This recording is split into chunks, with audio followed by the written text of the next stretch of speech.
ከሰማይ በታች የነበረ ፍጹም ዘውዳዊ ስልጣን፣ ከምድር በላይ ደግሞ የማይደፈር የሞህ አንበሳ ግርማ ሞገስ፣ የአንበሳው ምልክት የታተመበት ያ ወርቃማ ዘውድ የሀገረ መንግስታት መሪዎችን አንገት በክብርና በታላቅ ግርማ ያስደፋው የጃንሆይ ስርወ መንግስት ከአራት አስርት ዘለግ ላሉ ዓመታት ያህል በኢትዮጵያ ሰማይ ስር ሰፎ ነበር። ሆኖም ከገነተ ልዑል በኋላም ከኢዮቤልዩ ቤተ መንግስት ግርማ ሞገስ በስተጀርባ በታላቁ ዘውዳዊ መኖሪያ ውድ ምንጣፎች ስርና በሀገሪቱ ሰፊ ገጠራማ ክፍሎች ሌላ የማይታይ እሳተ ገሞራ ይንተከተክ ነበር። አዛኙ ገበሬ፣ ታታሪው አራሽና መብቱን የጠየቀው ምስኪኑ ህዝብ በጭሰኛና ገባር ወጥመድ በከባድ ግብር ቀንበር ውስጥ ሆኖ ህመሙን አፍኖ ለዓመታት ሲያቃስት ኖሯል። ያ ዝምታና ማቃሰት ግን ዘላለማዊ አልነበረም። አንድ ቀን ያ ድምፅ አልባ ህዝብ አንገቱን ቀና አደረገ።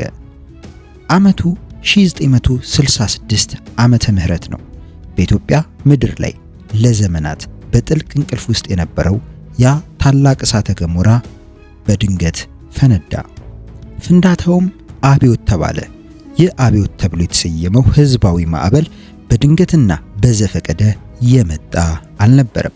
በእውቀት እንዲያድጉ ያደረጓቸው፣ ትምህርት ቤት የሰሩላቸው፣ መጻሕፍትን ያሳተሙላቸው፣ ንጉሱ ራሳቸው ይኖሩበት የነበረውን ውብ ቤተ መንግስታቸውን ለቀው ከውጭ መምህራን እያመጡ ሳይቀር ዕውቀት እንዲያገኙ ያደረጓቸው የዩኒቨርሲቲ ተማሪዎች መሬት ላራሹ እያሉ አደባባዩን በቁጣ ሞሉት።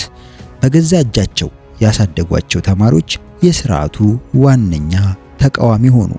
ይባስ ብሎም በቤተ መንግስቱ ጥላ ስር ያገለግሉ የነበሩ የበታች ወታደሮችና የጦር መኮንኖች ጭምር ጠመንጃቸውን ወደ ዙፋኑ በማዞር የለውጡን ማዕበል ተቀላቀሉት። የከተማው ነዋሪ፣ መምህራንና የታክሲ አሽከርካሪዎች ጭምር አደባባይ በመውጣት የለውጡ አጋዥ ሆኑ። ለመሆኑ ይህ ታላቅና ታሪካዊ የ1966ቱ የኢትዮጵያ አብዮት እንዴት ተጀመረ? የማይደፈረው የጃንሆይ ዙፋንስ የመጀመሪያውን ስንጥቅ ያስተናገደው በምን ምክንያት ነበር? ለዚህ ፕሮግራማችን በወቅቱ በሁነቱ ላይ የተሳተፉ የታሪክ ተዋናያኖች፣ የዓይን እማኞችና ታላላቅ የታሪክ መዛግብትን እንደ ዋቢ ተጠቅመናል።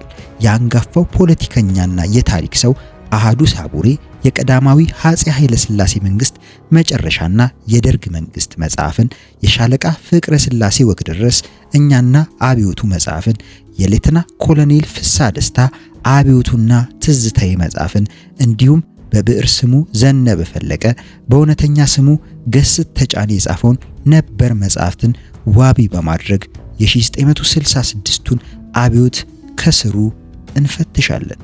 ከተማሪዎች ጩኸት እስከ ወታደሮች አመጽ፣ ከኢኮኖሚ ቀውስ እስከ ወሎ ረሃብ ድብቅ ሚስጥር አብዮቱን የለኮሱት ዋና ዋና ሁነቶች ምን ነበሩ?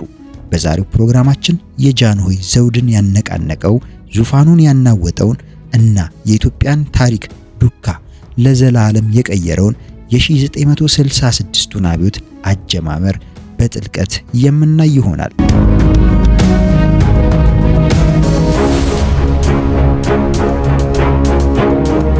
ሕይወት ከ1966 ዓመተ ምህረት በፊት እንደ ሻምበል ፍቅረ ሥላሴ ወግደረስ ገለጻ በተለያዩ የህብረተሰብ ክፍሎች ላይ ሲካሄድ የነበረው ጭቆናና ብዝበዛ ባሻገር ሀገሪቱ ኋላ ቀር ሆነች ይላሉ።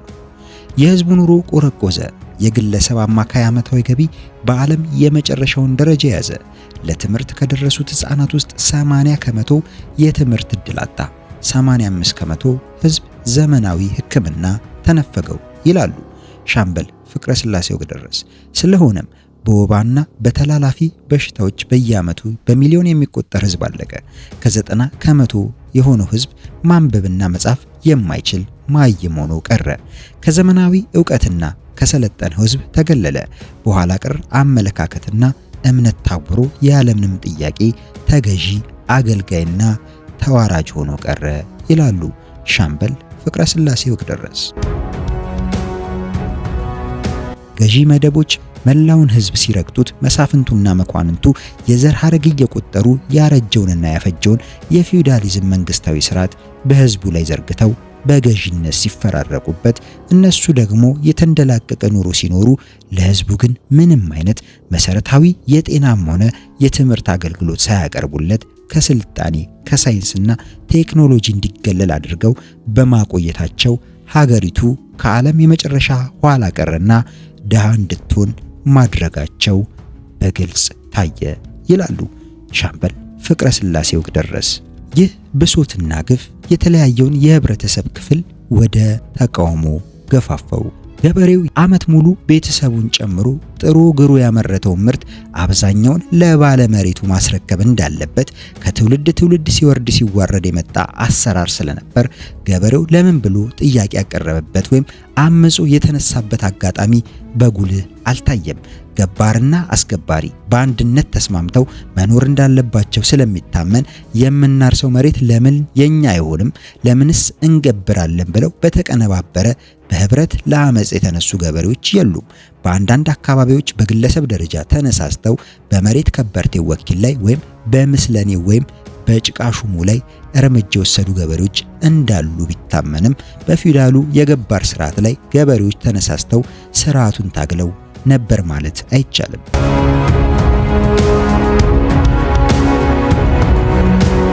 ለ1966ቱ አብዮት አንዱ እርሾ የሆነው የሰራተኛው የትግል ንቅናቄ ነው። በመሰረቱ ኢትዮጵያ የገበሬ እንጂ የኢንዱስትሪ ሀገር አይደለችም።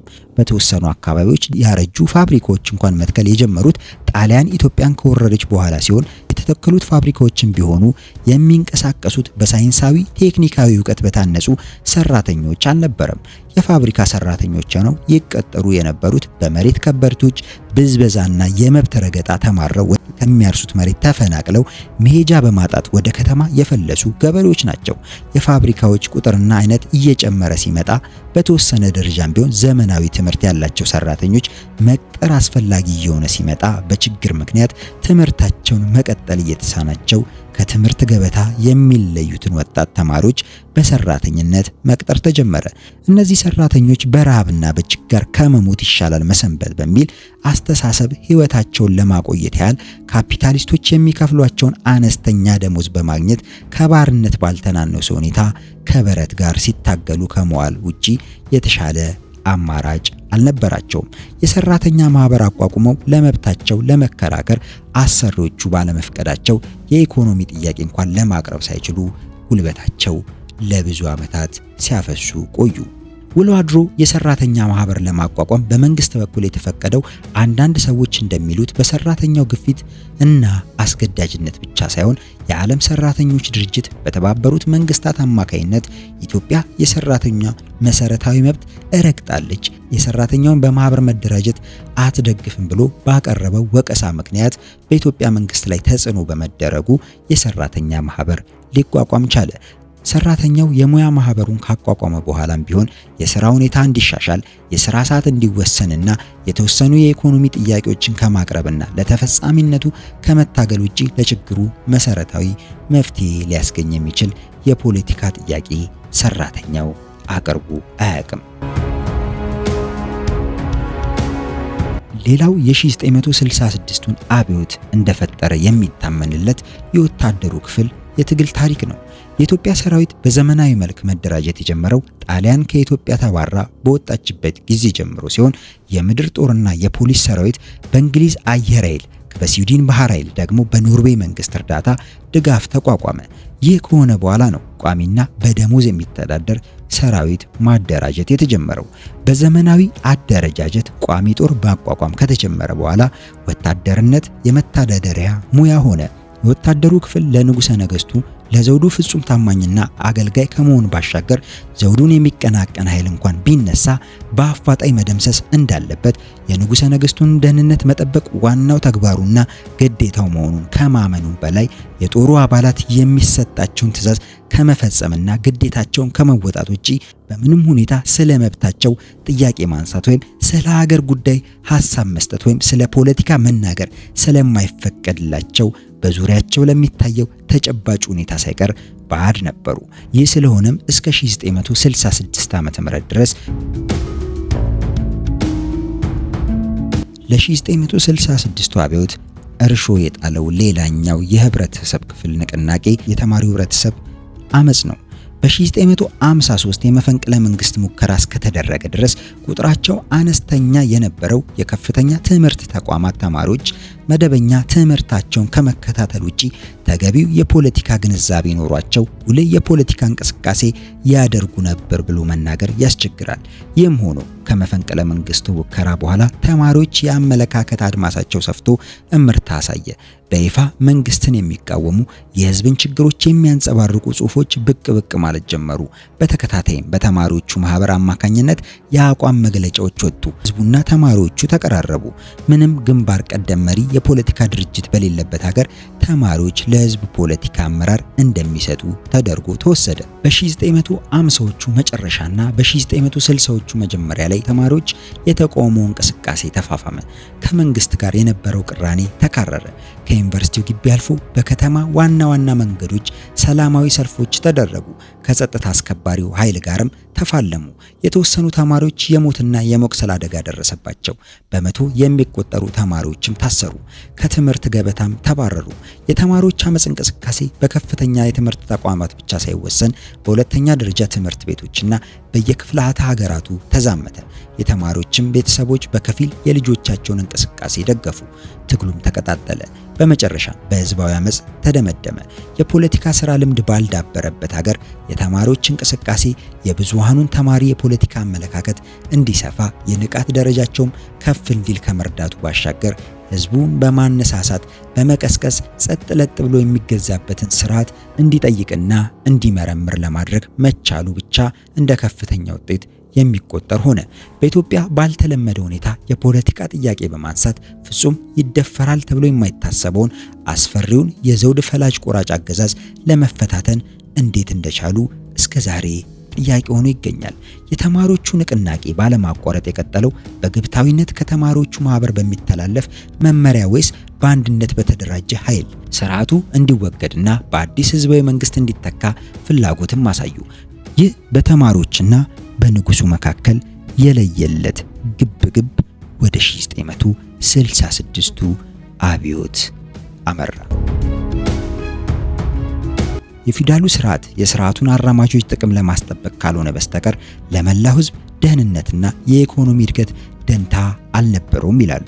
የህዝቡ የኢኮኖሚ አቋም ሲናጋ፣ የኑሮ ውድነት ሲያሻቅብ፣ በዝቅተኛ ደረጃ የሚገኘው ህዝብ የዕለት ጉርስ እንኳን ሲያጣ፣ አጠቃላይ የሀገሪቱ ኢኮኖሚ እድገት እያሽቆለቆለ ሲሄድ መንግስት ምንም አይነት የርምትም ሆነ የማስተካከያ እርምጃ ለመውሰድ ሙከራ ባለማድረጉ በህዝብና በመንግስት መካከል የተፈጠረው ቅራኔ የማይታረቅበት ደረጃ ላይ ደረሰ። ይህ ደግሞ ኢትዮጵያን በክፉ ለሚፈልጓት የውጭ ጠላቶች የምስራች ሆነ። በተለይ በ1964 በሰሜን የሀገሪቱ ክፍል የተከሰተው የዝናብ እጥረት ያስከተለው ረሃብ ለ200,000 ወገኖች የህይወት ህልፈትና በሚሊዮን ለሚቆጠሩ ገበሬዎች ከነቤተሰባቸው ከቤት ንብረታቸው ተፈናቅሎ ወደ ተለያዩ የሀገሪቱ ከተሞች መሰደድ ዋና ምክንያት ሆነ። በዝናቡ እጥረት ምክንያት የተከሰተው ረሃብ ለመቋቋምና የወገኖችንም ህይወት ከሞት ለማትረፍ በመንግስት በኩል ምንም አይነት እርምጃ አልተወሰደም።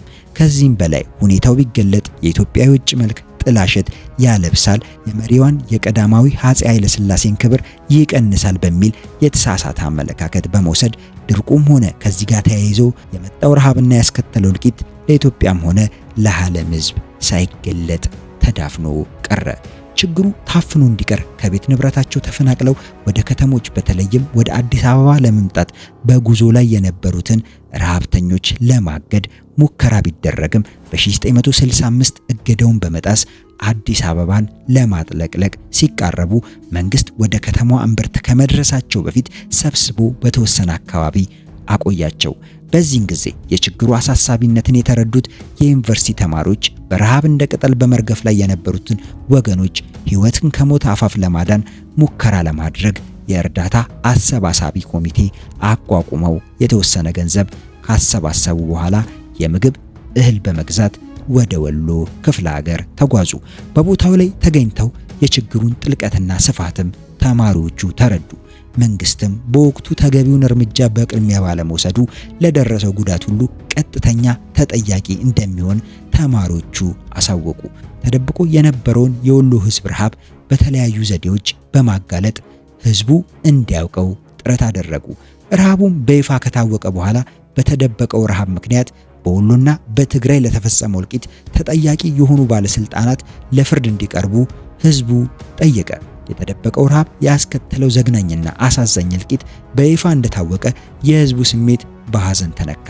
የመንግስትንም አምሮሮ ጠላ። ህዝቡ ኃይለ ሥላሴ ላይ ፊቱን አዞረ። የገዢው መደብ አባላት እንደ ህዝብ ጠላት መመልከት ጀመረ።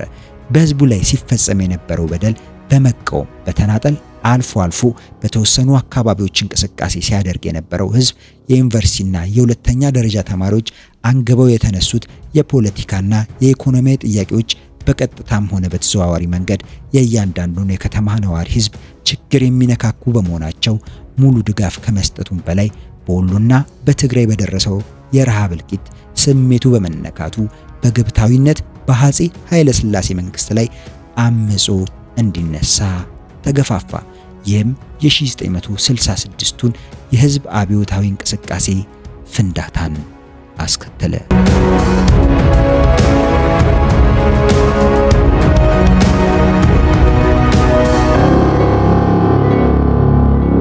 የካቲት ወር 1966 ዓመተ ምህረት ጀምሮ በኢትዮጵያ የረጅም ጊዜ የመንግስት ታሪክ ታይቶና ተሰምቶ በማይታወቅ መልክ ሁሉም የህብረተሰብ ክፍሎች የተለያዩ ጥያቄዎችን አንስተው ሰላማዊ ሰልፍ በማድረግ አደባባይ ወጡ።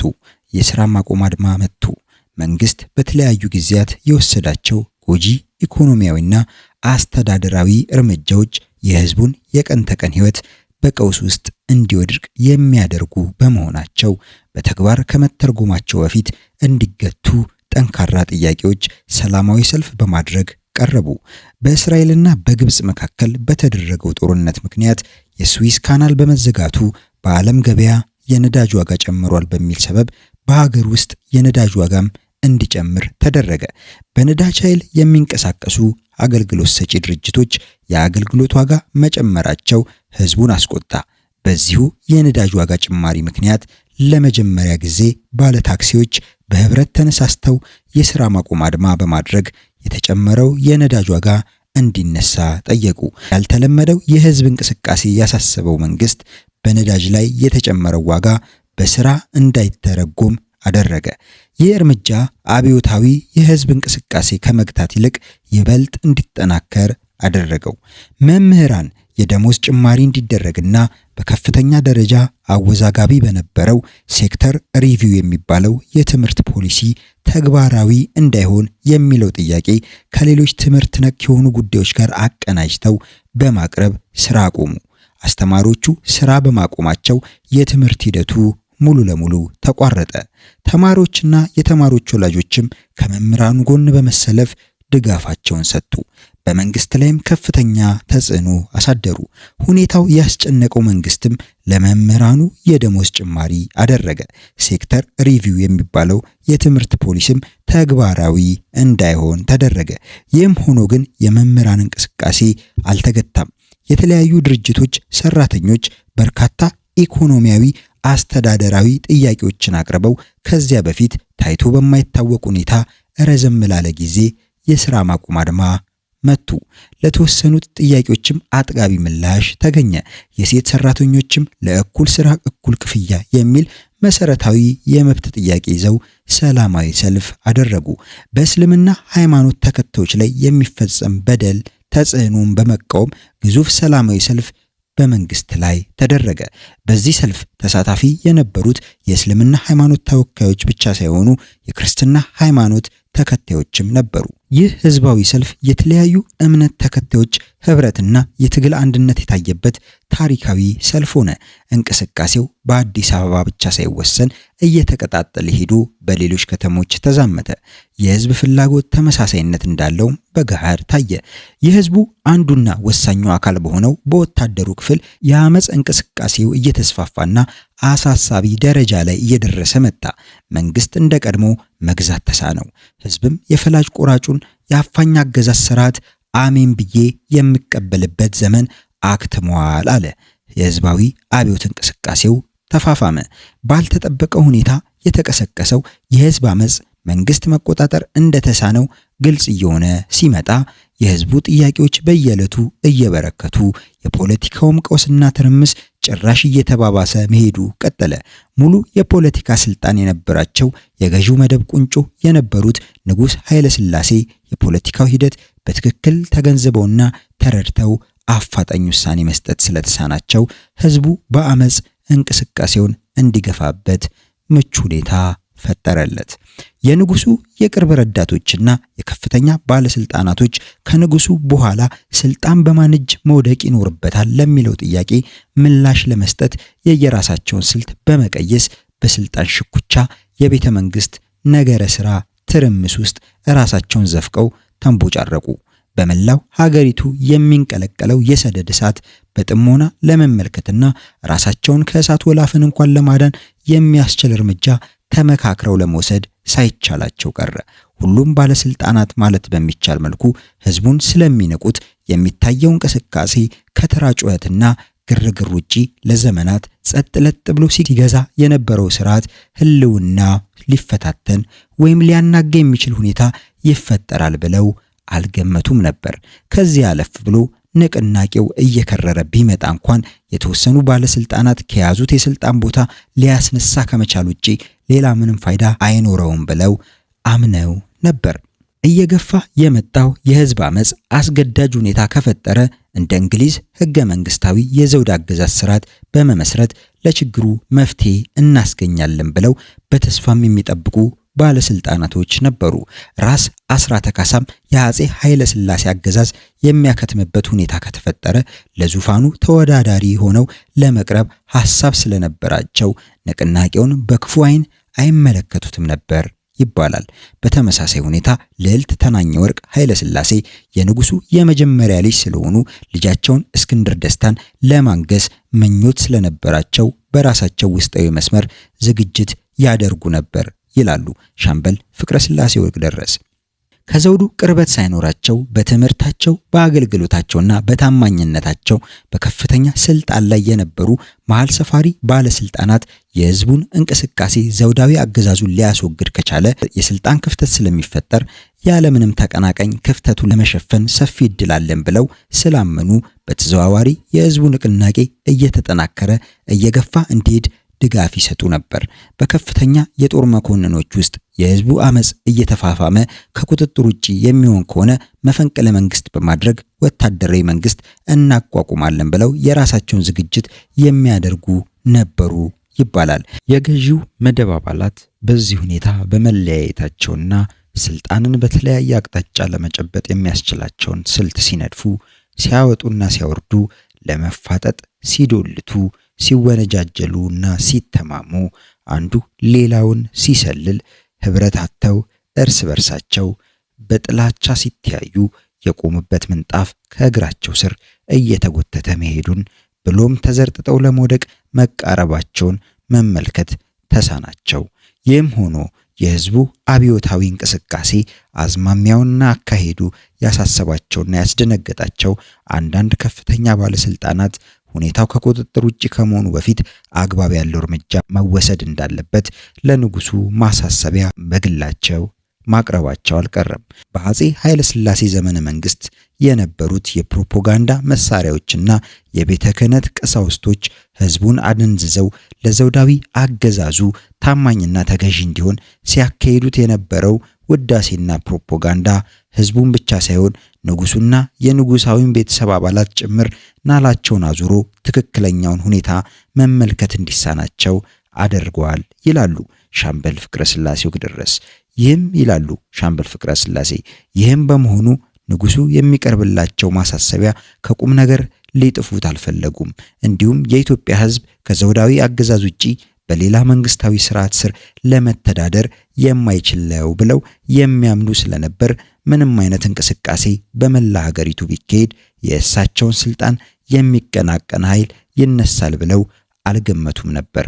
በተለይም ህዝቡ ፀሐዩ ንጉስ በእግዚአብሔር የተቀቡ ናቸው ብሎ እንዲያምን የተካሄደው ፕሮፓጋንዳ ኃይለ ሥላሴ ራሳቸውን በእግዚአብሔር የተቀባው ንጉሥ ነኝ ብለው እንዲያምኑ አድርጓቸው ስለነበር በመንፈስ ኃይል ተቀብቶ የነገሰን ንጉሥ የሰው ኃይል ይደፍረዋል ብለው ስለማይገምቱ የእንቅስቃሴው አሳሳቢነት ቢነገራቸው ንጉሱ ለመቀበል አልቻሉም ይላሉ ሻምበል ፍቅረ ሥላሴ።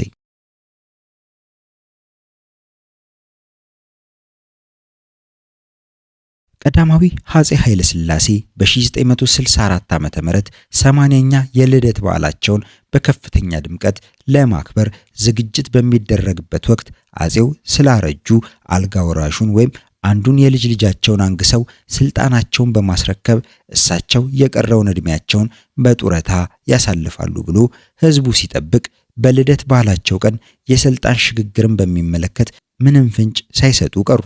የፖለቲካ ታዛቢዎችና ገምጋሚዎች ንጉሱ እንደተከበሩ ስልጣናቸውን ሊያስተላልፉ የሚችሉበት ጥሩ አጋጣሚ እንዳመለጣቸው ከመናገራቸውም በላይ የቀዳማዊ አፄ ኃይለ ሥላሴ በስልጣን ላይ ሙጭጭ ብሎ የመቆየት ፍላጎት ውሎ አድሮ ለመጥፎ ውድቀት ሊዳርጋቸው ይችላል የሚል አስተያየት ሲሰጡ ተሰምቷል። ህዝቡ በንጉሳዊው አገዛዝ ላይ ቀስ በቀስ በይፋና በተስፋፋ መልኩ ማመጽ የጀመረው ከንጉሱ 80ኛ ልደት በዓል መከበር በኋላ ነበር።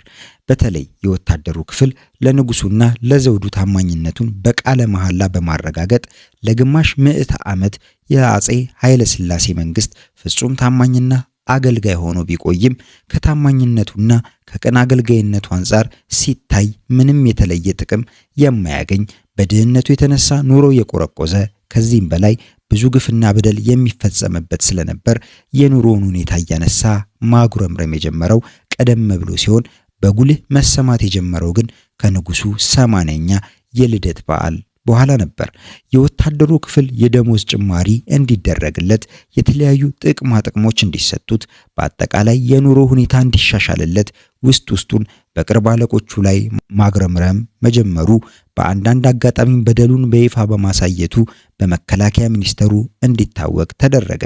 ከዚህም የወታደሩ ቅሬታ ማሰማት ያሳሰባቸው የመከላከያ ሚኒስተር ከፍተኛ ባለስልጣናት ንጉሱ መጠነኛ የማሻሻያ እርምጃ እንዲወስዱ አሳስቧቸው ጥያቄው በይፋ ከወታደሩ ቀርቦ በወታደሩ አስገዳጅነት መልስ ከመስጠት ይልቅ በንጉሠ ነገሥቱ መልካም ፍቃድ ለሚወዱት ሰራዊት የኑሮ ማሻሻያ ተደረገ ቢባል የበለጠ ጠቀሜታ ይኖረዋል ብለው መከሯቸው።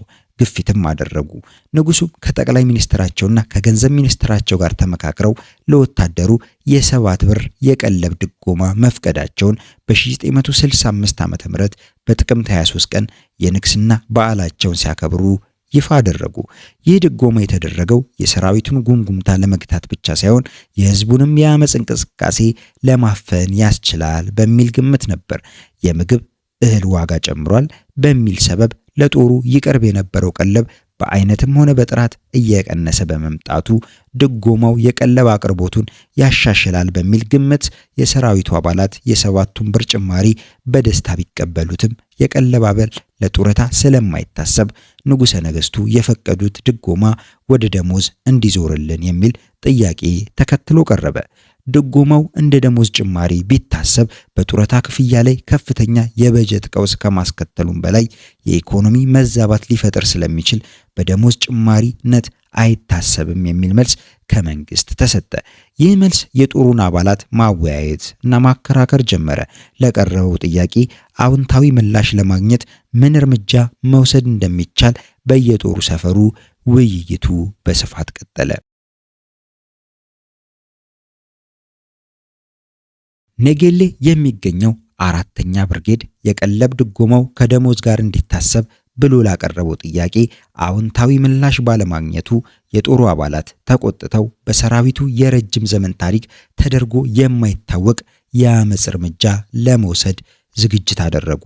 በወቅቱ የብርጌዱ አዛዥ የነበሩት ኮሎኔል ፍቅሩ ወልደትንሳይን ጦሩ ስለሚወዳቸውና ስለሚያከብራቸው እኛ በምንወስደው ያልተጠበቀ እርምጃ በእርሱ ላይ የማይፈልግ መጉላላትና ጉዳት እንዳይደርስቦ በፈቃድ ወይም በስራ አማካኝተው ወደ አዲስ አበባ እንዲሄዱ ሲሉ የጦሩ አባላት ሐሳብ አቀረቡላቸው። ኮሎኔል ፍቅሩም በቀረበላቸው ሐሳብ ተስማምተው ወደ አዲስ አበባ ሄዱ። ኮሎኔል ፍቅሩ የጦሩን ሰፈር ለቀው እንደሄዱ የብርጌዱ ጦር በሙሉ ተሰብስቦ በሚደርስበት የአስተዳደር በደልና በአስከፊው የኑሮ ሁኔታ ላይ ሰፊ ውይይት አድርጎ ችግሩ እንዲወገድለት የአመጽ እንቅስቃሴ ከማድረግ ውጪ ሌላ አማራጭ እንደሌለው ተማመነ። ታኅሳስ 7 ቀን 1966 የጦሩ አባላት ከአዛዦቻቸው ቁጥጥር ውጭ ሆነው በታሪካቸው ለመጀመሪያ ጊዜ ለአመጽ ተግባር ከግምጃ ቤት የጦር መሳሪያ አወጡ። ከዚህ በኋላ በጦሩ ሰፈር የሚገኙትን መኮንኖች በሙሉ አሰሩ። በብዙ የጦር ሰፈሮች ሲብላላ የነበረው የወታደሮች የአመጽ እንቅስቃሴ በይፋ በኔጌሌ ተጀመረ።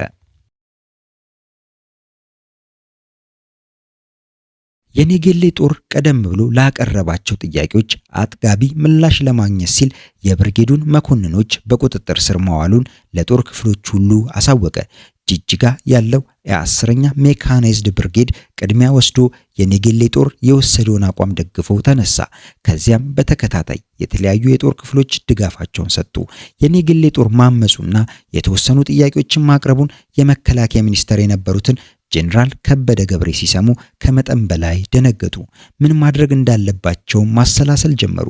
መከላከያ ሚኒስተሩ ለተፈጠረው ችግር ብቻቸውን ምላሽ ለመስጠት እንደማይችሉና የሚገጥማቸው ቁጣ በጣም አስፈሪ መሆኑን ቢገነዘቡም የተፈጠረውን አሳሳቢ ሁኔታ በግድ ለንጉሱ ማሳወቅ እንዳለባቸው አመኑ። የኔጌሌ ጦር ማመጹንና መኮንኖችን ማሰሩንም ለንጉሰ ነገስቱ አፄ ኃይለ ሥላሴ አስረዱ። ንጉሱ ይፈጸማል ብለው ያልጠበቁት የጦር አድማ ዜናን ሲሰሙ መናደዳቸውና መቆጣታቸው የማይቀር ቢሆንም የተፈጠረው አስጊ ሁኔታ በሌሎች የጦር ክፍሎች እንዳይዛመት በእንጭጩ ለመቅጨት ምን መደረግ እንዳለበት ለመወሰን ጉዳዩ ከሚመለከታቸው ባለስልጣናት ጋር ውይይት አደረጉ።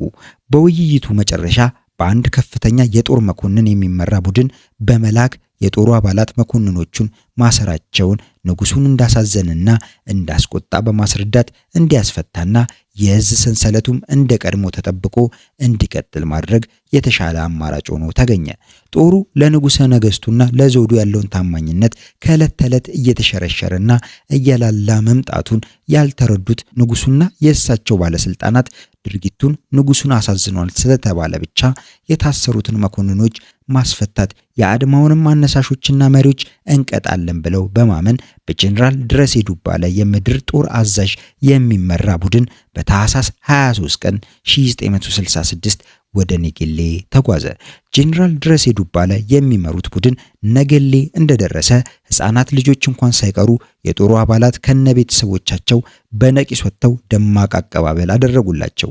ከአቀባበሉ ስነ ስርዓት በኋላ የሰራዊቱ አባላት ከነቤተሰባቸው በተሰበሰቡበት ሜዳ የቡድን አባላት ተገኝተው ስለተልኳቸው ዓላማና ንጉሱ ስለተሰማቸው ቅሬታ ሰፊ ገለጣ ካደረጉ በኋላ ጦሩ ለምን መኮንኖቹን እንዳሰረ ምንስ ችግር እንደገጠመው እንዲያስረዳ ጠየቁ።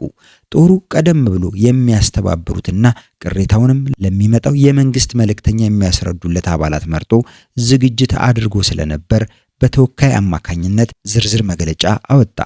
መግለጫው እንዲህ ይላል። አንደኛ፣ ሰራዊቱ ዕለት በዕለት የሚጠጣው ያልተጣራ ውሃ ያውም ነዳጅ ካለ በ30 ኪሎ ሜትር የሚገኘው የገናሌ ወንዝ በቦቴ እየተመላለሰ ሲሆን ነዳጅ በማይኖርበት ጊዜ ግን በኩሬ ተጠራቅሞ የሚገኝ የተበላሸ ውሃ ለመጠጣት ስለሚገደድ የሰራዊቱ አባላት ከነቤተሰባቸው በውሃ ወለድ በሽታ እየተሰቃዩ ከመሆኑም በላይ በርካታ ሰዎች ለሞት አደጋ ተጋልጠዋል። ስለዚህም ይህን ችግር ለማቃለል ቧንቧ ተዘርግቶ የተጣራ ውሃ እንዲቀርብልን የሚል ነበር። ሁለተኛው ጥያቄያቸው የሚቀርብልን የጤፍ ዱቄት በከፊል ከአሸዋ ጋር የተቀላቀለ ከመሆኑም በላይ የተበላሸና የተበከለ ስለሆነ ምንም ምርጫ ስለሌለን በግዴታ እንመገባለን። በዚህም የተነሳ በጤንነታችን ላይ ከፍተኛ ቀውስ አስከትሏል። ስለዚህ የቀለብ አቅርቦቱ ተሻሽሎ ንጹህ የጤፍ ዱቄት እንዲቀርብልን አሉ። በሶስተኛም ደረጃ የተሟላ የሕክምና አገልግሎት እንዲሰጠን፣ የተሻሻለ የመኖሪያ ቤቶችና የዘመናዊ ጦር ሰፈር እንዲሰራልን፣ በተወሰነ ጊዜ ከበረሃ ወደ ደጋ የምንዛወርበት ሁኔታ እንዲፈጠርልን፣ ልብስና ትጥቅ በወቅቱ እንዲሰጠን አሉ። በአራተኛ ደረጃ ደግሞ ቀደም ብሎ ያቀረብነው ጥያቄ ዋናውና መሰረታዊ ጥያቄያችን ስለሆነ በንጉሠ ነገሥቱ የተፈቀደው የ7 ብር የቀለብ ድጎማ ወደ ደሞዝነት እንዲታሰብልን የሚሉና ሌሎችም ጥያቄዎችን አከታትለው አቀረቡ። ጄኔራል ድረሴ በንባብ የተሰማውን በጽሁፍም የተሰጣቸውን ዝርዝር የጦሩን ጥያቄዎች በአግባቡ አመዛዝነውና ከበላይ አካልም ጋር ተመካክረው በጥናት ላይ የተመረኮዘ መልስ ለመስጠት ሲገባቸው እንደ ሻምበል ፍቅረ ስላሴ አረዳድ በንቀትና በትዕቢት እናንተ ያቀረባችሁትን ጥያቄዎች ፍጹም ለማሟላት የሚቻል አይደለም፣ የሚጠየቀው ገንዘብ በጣም ብዙ ስለሆነ መንግስት ይህን ያህል ወጪ ለመሸፈን አይችልም፣ በንጉሱ የተፈቀደውን የቀለብ ድጎማን በሚመለከት የንጉሱ መልካም ፍቃድና ለእናንተም ያላቸውን ፍቅር መግለጫ መሆኑን አምናችሁ በደስታ መቀበል ሲገባችሁ በደሞዝነት ይዘወርልን ብላችሁ መጠየቅ ከናንተ የማይጠበቅ ተግባር ከመሆኑ ባሻገር ንጉሱን በጣም አሳዝኗል። ይህም ሆኖ አንዳንድ ጉዳዮች በአግባብ ወደፊት የሚታዩ ሲሆን አሁን ግን ያሰራችኋቸውን መኮንኖች በአስቸኳይ ፈታችሁ ወደ መደበኛ ተግባራችሁ እንድትሰማሩ ብለው በጦሩ የበላይ አዛዥነት ስልጣናቸውና በንጉሱ መልእክተኝነታቸው ተማምነው ተናገሩ። የኔጌሌው ጦር በጀነራል ድረሴ ዱባለ የተሰጣቸው ምላሽ ፍጹም ከጠበቁት ውጪ መሆኑን በግልጽ ቢገነዘቡም የጦሩ አባላት በትዕግስትና በአክብሮት ችግራቸውን አስመልክቶ በመደጋገም ለማስረዳት ሞከሩ። መጀመሪያውኑ ጀነራል ድረሴ የጦሩን ጥያቄዎች ማስተናገድ እንደማይቻል በማስፈራራትም ሆነ በማግባባት የታሰሩትን መኮንኖች ብቻ አስፈትተው እንዲመለሱ መመሪያ ተሰጥቷቸው ነበር ይላሉ ሻምበል ፍቅረ ስላሴ ወግደረስ። የጦሩን ጥያቄ ያቀረቡት የጦሩ ተወካዮች ምንም አሳማኝ ነገር ቢያቀርቡላቸው አይቻልም ከማለት ውጪ የተለየ አርኪ ምላሽ በጀነራል ድረሴ ዱባለ ስላልተሰጣቸው ይህ የጀነራል ድረሴ ዱባለ መልስ የጦሩን አባላት ክፉኛ አስቆጣ። በአግባቡ ያቀረብነው መሰረታዊ ችግራችን በጥሞና ተመልክተው ተገቢው ምላሽ ይሰጡናል ብለን በጉጉት ስንጠብቅ ምንም ነገር ማድረግ አይቻልም የሚል መልስ ብቻ የሚሰጡን ከሆነ የታሰሩት መኮንኖች አይፈቱም፣ እርሶና የቡድኑ አባላትም ወደ አዲስ አበባ አትመለሱም ሲል አይደለም አስፈትተው ሊሄዱ ፊታቸውን ወደ ተላኩት ወደ ጀነራል ድረሴ ዱባለ ጦሩ አዞረ። ለጥያቄያችን አመርቂ ምላሽ እስኪገኝ እዚሁ በእኛው ቁጥጥር ስር ትቆያላችሁ ብለው የመጨረሻውን የጦሩን ውሳኔ ገለጡላቸው። ጀነራል ድረሴና የቡድኑ አባላት ጭራሽ ያልጠበቁት ነገር ስለገጠማቸው በጣም ደነገጡ። የሚይዙት የሚጨብጡት ጠፋቸው። የሰራዊቱ የአመጽ እንቅስቃሴ አስከፊ ገጽታው በጉልህ በስርዓቱ መታየት ጀመረ። የኔጌሌ ጦር ንቅናቄ የመራው ሻምበል ባሻ ፋንታውን አድማሱ ሲሆን ምክትሎቹ ሻምበል ባሻ ማሞ እጅጉና ወታደር ተስፋዬ ጉርሜሳ ነበሩ። ጀነራሉና የቡድኑ አባላት በድንኳን ውስጥ እንዲቀመጡ ተደረገ። የጦሩ አባላት ምናልባት በቃልና በጽሁፍ ያቀረብነው ችግር ቀረብ ብለው ሲያዩት ሊረዱልን ይችሉ ይሆናል በሚል ግምት ለቡድኑ አባላት ጦሩ የሚመገበውን ምግብ እንዲመገቡ የሚጠጣውንም ውሃ እንዲጠጡ አቀረቡላቸው። እነ ጀነራል ድረሴ ዱባለ የቀረበላቸው ምግብና ውሃ ሲመለከቱ እንኳን ሊበሉትና ሊጠጡ ቀርቶ በአይናቸውም እንኳን ለማየት ተጠየፉት። የቀረበው ምግብና ውሃ ተመለሰ። በዚህ ሁኔታ ለአንድ ምሽት ያለ ምግብና ውሃ ጄኔራሎቹ አደሩ። በሁለተኛው ቀን ረሃቡም ሆነ ውሃ ጥማቱ እየጠናባቸው ስለመጣ የቀረበላቸው ምግብ እየተጠየፉ በሉት፣ ውሃውንም እየቀፈፋቸው ጠጡ። ከዚያ ጊዜ ጀምሮ በእገታ በቆዩበት 3 ቀናት ጦሩ የሚመገበውን በአሸዋ የተሞላ ምግብ ሲመገቡ፣ ያልተጠራ ውሃ ሲጠጡ ቆዩ። ጄኔራል ድረሴ ዱባለና የቡድኑ አባላት መታሰራቸው በአዲስ አበባ እንደተሰማ ከፍተኛ ድንጋጤ ተፈጠረ። ፍጹም ይፈጸማል ብለው ያላሰቡት ድፍረት የተሞላበት እርምጃ በአንድ የጦር ክፍል መወሰዱ ሁሉም ሊያምነውና ሊቀበለው የሚችለው አልሆነም። በጉዳዩ ላይ የሚመለከታቸው ባለስልጣናት ውይይት አድርገው አንድ አጠቃላይ ስምምነት ላይ ደረሱ። የኔጌሌ ጦር የወሰደው እርምጃ በመጥፎ አርያነቱ በሌሎችም የጦር ክፍሎች በመስፋፋት ያልተጠበቀ ችግር ሊያስከትል ስለሚችል የጦር ኃይልን ተጠቅመን የታሰሩትን መኮንኖች ማስፈታትና ለመቀጣጫ በአድማው መሪዎች ላይ ከባድ እርምጃ መውሰድ አለብን ያሉ ባለስልጣናት ቢኖሩም ከብዙ ክርክርና ውይይት በኋላ በከፍተኛ የመከላከያ ሚኒስቴር ባለስልጣን የሚመራ ሌላ ቡድን በመላክ ችግሩን በሰላማዊ መንገድ መፍታት ይሻላል የሚለው ሐሳብ ተቀባይነት በማግኘቱ ሌፍትናንት ጄኔራል ከበደ ገብሬ የመከላከያ ሚኒስቴር የነበሩት ቡድኑን እንዲመሩ ተባለ። ጄኔራል ከበደ በነ ጄኔራል ድረሴ ላይ የደረሰው ዕጣ ይደርስብኛል ብለው በመፍራት ልዩ ልዩ ምክንያቶችን በመደርደር ተልእኮውን ለመቀበል እንደማይችሉ ንጉሱን አሳመኑ። በሁለተኛ አማራጭ ቡድኑን እንዲመሩ ጄኔራል አሰፋ አያና ኢታማዦር ሹም የነበሩ ተመረጡ። እሳቸው በተመሳሳይ ሁኔታ ችግር ይደርስብኛል ብለው በመፍራት በርካታ ምክንያቶችን በመደርደር የተሰጣቸውን ኃላፊነት ለመቀበል ፈቃደኛ ሳይሆኑ ቀሩ። እነዚህ መኮንኖች ተልእኮውን ለመቀበል ፈቃደኛ ያልሆኑት የመታሰር መጥፎ ዕድል ይገጥመናል በማለት ብቻ ሳይሆን ጦሩ ላቀረበላቸው በርካታ ጥያቄዎች መለስተኛ አስታራቂ መልስ እንኳን ይዘው ካልሄዱ ውጤቱ ከፊተኛው ቡድን የተለየ እንደማይሆን ገምተው ነበር። ጦሩ ያቀረበላቸውን ጥያቄዎች መልስ ለመስጠት በገንዘብ እጥረት ምክንያት አይቻልም ብለው የተከራከሩት የጦሩ የበላይ አዛዦች ሳይሆኑ ሲቪል ሚኒስተሮች እንደነበሩ በኋላ ላይ ታወቀ።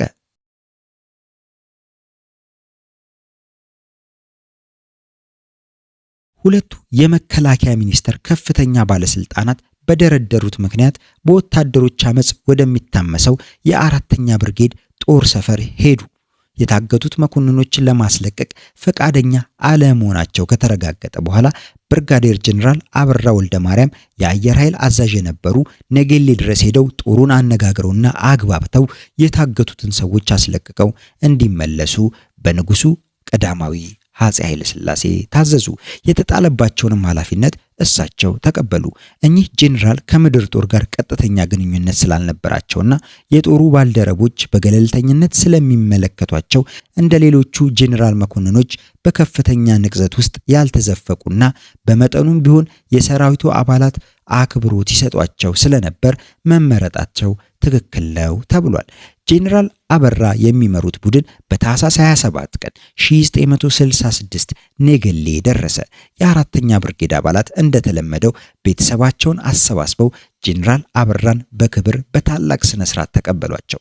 ጄኔራል አበራ የጦሩን ችግር በስፋትና በጥልቀት መርምረው በአጭርና በረጅም ጊዜ ሊፈቱ የሚችሉ ችግሮችን ለይተው መፍትሄ እንደሚያስገኙላቸው ያላቸውን ተስፋ ገልጠው ቀደም ብሎ ለጄኔራል ድረሴ ያቀረቧቸውን ጥያቄዎች በንባብና በጽሁፍ የጦሩ ተወካዮች ለጄኔራል አበራ አቀረቡ። የጄኔራል ድረሴንን ቡድን ለምን እንዳገቱ አስረዱ። ሰራዊቱ ባሳያቸው አክብሮትና የስነ ስርዓት የተሞላበት አቀራረብ የተደነቁ ከመሆናቸውም በላይ የቀረቡት ጥያቄዎች በአግባቡ ምላሽ ሊሰጣቸው ይገባል ብለው ስላመኑ ጄኔራል አበራ የጦሩን ጥያቄዎች በሙሉ ለንጉሱ አቅርበው እንደሚያስፈጽሙ ቃል ገቡ። የጦሩ አባላትም በተገባላቸው ቃል ተደስተው በጦር መኮንኖች ላይ ለደረሰው መጉላላት ይቅርታ በመጠየቅ ወዲያውኑ ለመፍታት ዝግጁ መሆናቸውን ገለጡ። በዚሁ ስምምነት መሰረት ጄኔራል ድረሴንና እሳቸው ይመሩት የነበረውን ቡድን አባላት ከታጎሩበት ቦታ አስመጥተው ለጄኔራል አበራ አስረከቡ። ከዚያም የአራተኛ ብርጌድ ጦር መኮንኖችን ከእስር ለቀው መደበኛ ኃላፊነት ቦታቸውን እንዲይዙ አደረጉ። ጄኔራል አበራ በእሳቸው አማላጅነት በተገኘ ውጤት በጣም በመደሰት ለጦሩ ምስጋና ካቀረቡና ጦሩ ላቀረባቸው ጥያቄዎች በጎ ምላሽ ለማስገኘት ያልተቆጠበ ጥረት እንደሚያደርጉ ዳግመኛ ቃል ገብተው በስነ ስርዓት አሸኛኘት ከተደረገላቸው በኋላ ጄኔራል ድረሴን ከቡድኑ አባላት ጋር ይዘው ወደ አዲስ አበባ በረሩ። ጄኔራል አበራ ለሁሉም የጦሩ ጥያቄዎች አዎንታዊ ምላሽ ለማግኘት እንደማይቻል ቢገምቱም የተወሰኑት ጥያቄዎች ግን እንደሚስተናገዱ ሙሉ እምነት አሳድረው ከነገሌ ጦር ይዘውት የመጡትን ጥያቄዎች በዝርዝር ከግል አስተያየታቸው ጋር ለንጉሠ ነገሥቱ አስረዱ። በጽሁፍ ተዘጋጅቶ የተሰጣቸውንም የጦሩ ማመልከቻ አቀረቡ። በቦታው ተገኝተው ያዩትን የጦሩና የቤተሰቡን አሳዛኝ ኑሮ ሁኔታም በሚገባ ገለጡ።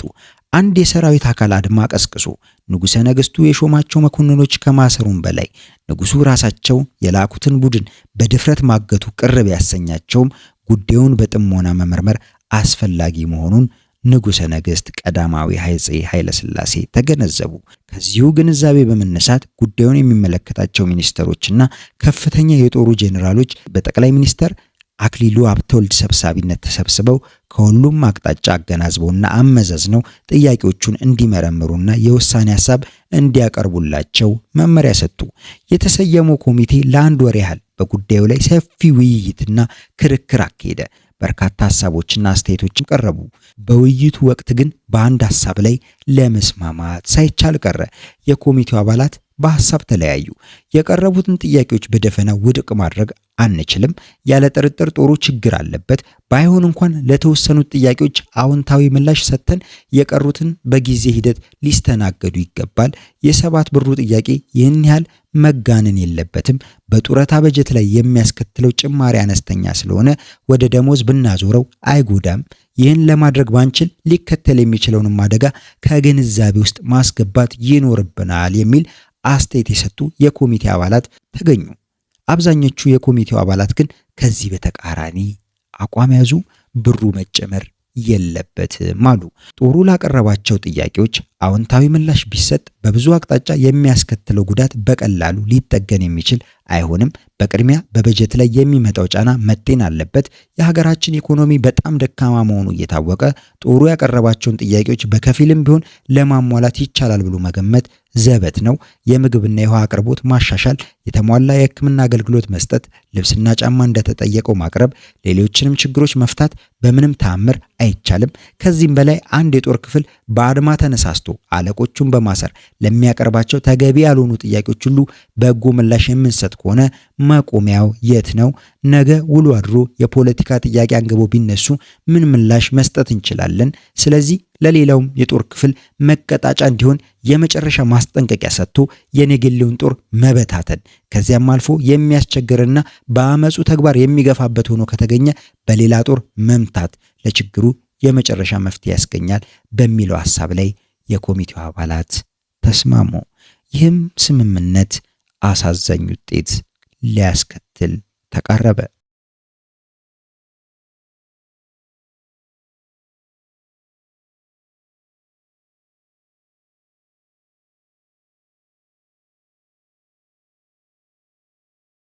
ኮሚቴውም ይህንኑ ስምምነታቸው ለንጉሱ አቅርበው በማስረዳት ንጉሱን አሳመኑ።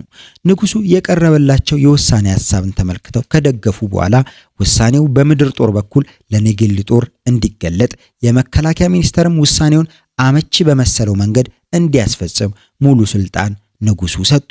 በዚህ ንጉሳዊ ትዕዛዝ ላይ በመመርኮዝ የቀለም መደጎሚያ ተብሎ የተፈቀደው 7 ብር ወደ ደሞዝ እንደማይለወጥ፣ ሌሎችንም የጦሩ ጥያቄዎች በአገሪቱ ላይ በደረሰ ኢኮኖሚ ድቀት ምክንያት ለማሟላት እንደማይቻል በምድር ጦር በኩል በተላለፈ መልእክት በአራተኛ ክፍለ ጦር አማካይነት ለአራተኛ ብርጌድ ተገለጠ። የጦሩ አባላት የመጨረሻውን ንጉሳዊ ውሳኔ በቴሌግራም እንደሰሙ ማመን ተሳናቸው። ቁጣቸውን በጣም ገነፈለ። ወዲያውኑም ስብሰባ ተጠራ። የጦሩ አባላት ተሰብስበው በተሰጠው ውሳኔ ላይ ውይይት አደረጉ። በሰላማዊ መንገድ ያቀረቡትን ጥያቄ ከመጤፍ ሳይቆጥሩ በደፈናው አይቻልም የሚል ያልጠበቁት መልስ በማግኘታቸው በአመፁ እንቅስቃሴ ከመግፋት ውጪ ምንም ምርጫ እንደሌላቸው ተማመኑ። ከዚህ በኋላ የብርጌዱ መኮንኖች በሙሉ ከቤታቸው እንዳይወጡ ትዕዛዝ ተላለፈ። የበታች ሹማምንቶች ሙሉ ኃላፊነቱን ወሰዱ። ከመሳሪያ ግምጃ ቤት የተለያዩ የጦር መሳሪያዎች ወጪ ሆነው እያንዳንዱ ወታደር ታጠቀ።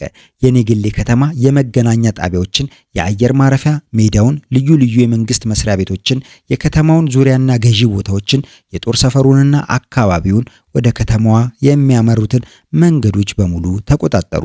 ለውጊያ ምቹ የሆኑ ቦታዎችን ይዘው የቀበሮ ጉድጓድ ከቆፈሩ በኋላ ራሳቸውን ለማንኛውም ግዳጅ አዘጋጁ። በአካባቢው የሚገኘው ተነጣይ መድፈኛ ሻምበልም ከአራተኛ ብርጌድ ጎን እንደሚሰለፍ አሳውቆ የንቅናቄው ተሳታፊ ሆነ።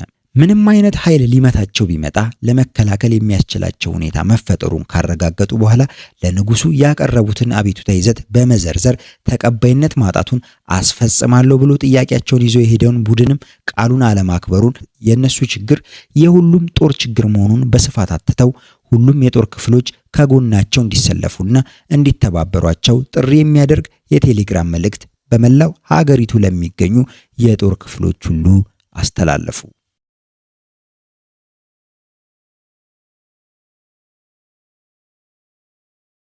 አስመራ የሚገኘው የሁለተኛው ክፍለ ጦር ከኔጌሌው ጦር የተላከውን ቴሌግራም ይዘት በጥሞና ከመረመረና ካጠና በኋላ በአጭር ጊዜ ውስጥ የኔጌሌው ጦር ያቀረባቸውን ጥያቄዎች በሙሉ የጦሩ አባላት እንደሚደግፉ፣ ከኔጌሌም ጦር ጎን ተሰልፈው እንደሚታገሉ አቋማቸውን ግልጽ አደረጉ። የወሰዱትን አቋም የጦር ክፍሎች ሁሉ እንዲያውቅላቸው በግልባጭ አስታወቁ። የወታደሮችና የበታች ሹማምንቶች የአመጽ እንቅስቃሴ በሁሉም የጦር ክፍሎች ተቀጣጠለ። አዛዦች እንደወትሮ ጦሩን ለማዘዝ የማይችሉበት ደረጃ ላይ ተደረሰ። የእዝ ሰንሰለቱ ተበጣጠሰ። ማዕከላዊ አመራር ሳይኖር ግብታዊ አብዮታዊ እንቅስቃሴ በየጦር ክፍሎቹ እንደ እንጉዳይ ፈላ። በንቃታቸው፣ በአስተባባሪነታቸው፣ በተናጋሪነታቸው የታወቁ የበታች ሹማምንቶች አመራሩን እየያዙ አስተባባሪ ኮሚቴ ማቋቋም ጀመሩ። መንግስት ለማስተናገድ የማይችላቸውን ጥያቄዎች አቀረቡ።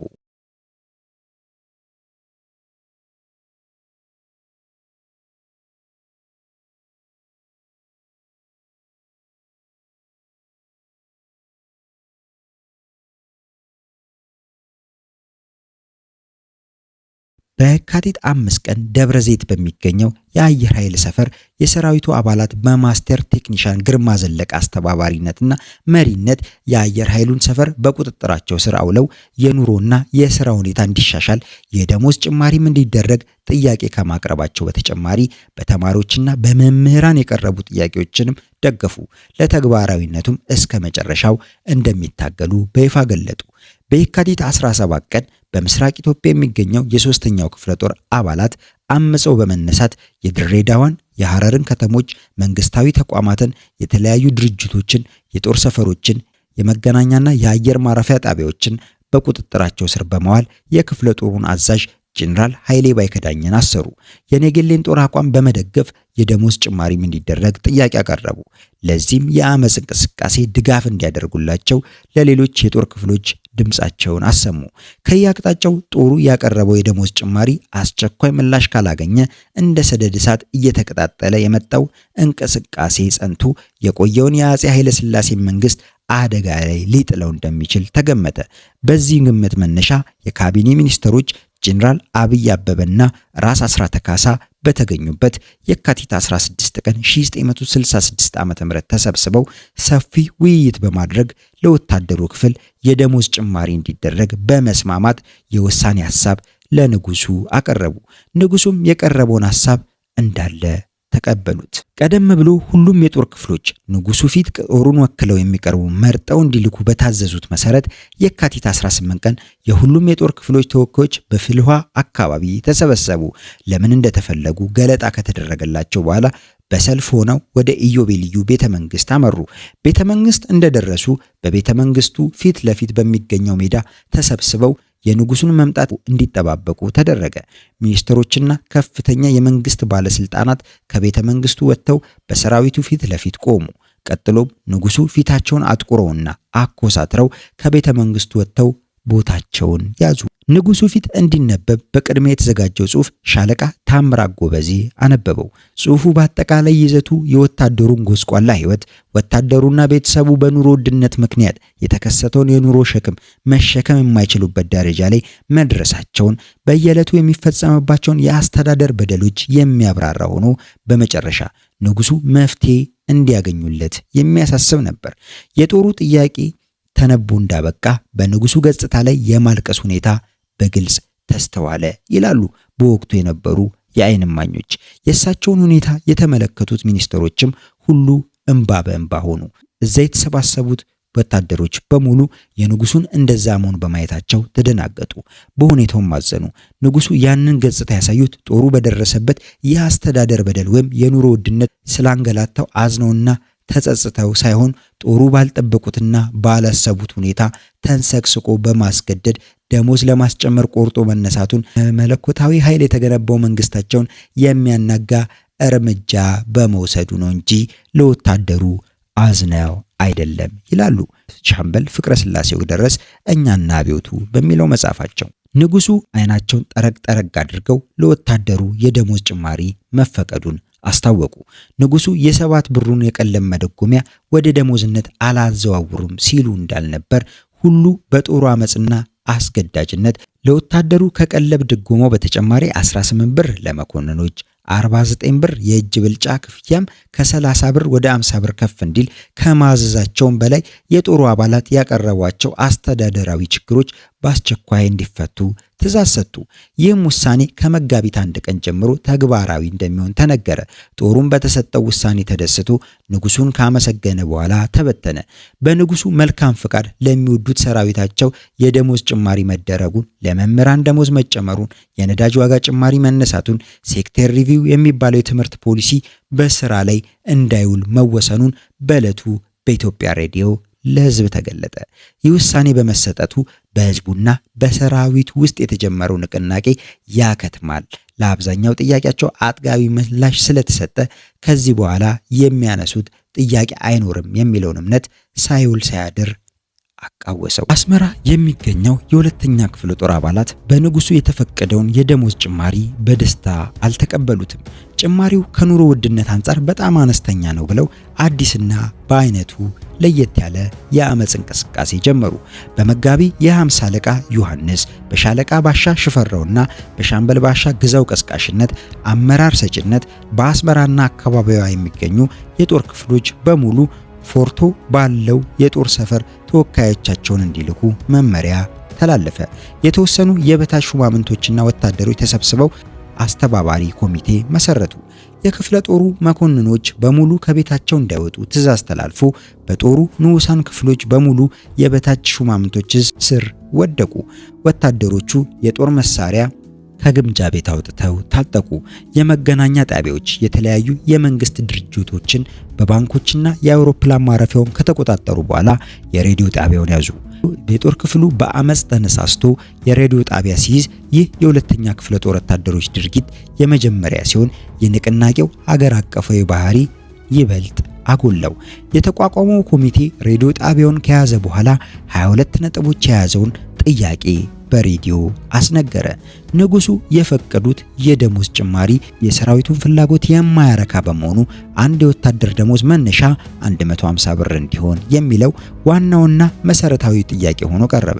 የቀሩት ጥያቄዎች በአብዛኛው በአስተዳደራዊና ኢኮኖሚያዊ ጉዳዮች ላይ ያተኮሩ ሲሆን ፖለቲካዊ ጉዳዮችንም አክለው ነበር። እነዚህ ጉዳዮች በአግባቡ ካልተስተናገዱ የአመጹ እንቅስቃሴ እንደሚቀጥል ኮሚቴው አስታወቀ። በያዙት ሬዲዮ ጣቢያ በመጠቀም የኢትዮጵያ ሕዝብ ለአመጽ እንዲነሳሳ ቅስቀሳ ማካሄድ ጀመሩ። የመላው ሕዝብ ትኩረትም ወደ ሰሜን ጦር ዞረ።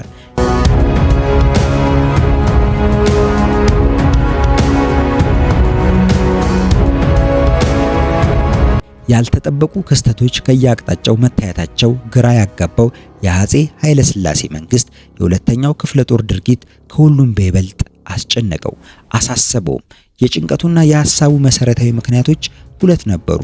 እነርሱም አንደኛው የጦሩ ራዲዮ ጣቢያውን መያዝ ሲሆን በሬዲዮ ጣቢያው ተጠቅሞ መላውን ህዝብና ሰራዊት ሊቀሰቅስና የዘውዳዊ አገዛዙን መንግስታዊ ስርዓት እስከ መጨረሻው ለማስወገድ ምክንያት ሊሆን ይችላል ከሚለው ግምት የመነጨ ሲሆን፣ ሁለተኛው ምክንያት ግን ኤርትራን ለመገንጠል የሚንቀሳቀሱ ወንበዴዎች አጋጣሚውን ተጠቅመው ፍላጎታቸውን ለማሟላት ከሞከሩ ከባድ ጉዳት ከማድረሳቸውም በላይ ሁኔታውን ከቁጥጥር ውጭ ወጥቶ የሀገሪቱን አንድነት አደጋ ላይ ሊጥል ይችል ይሆናል ከሚለው ስጋት የመነጨ ጭንቀትና ሐሳብ ናቸው ይላሉ ሻምበል ፍቅረ ስላሴ ወግደረስ።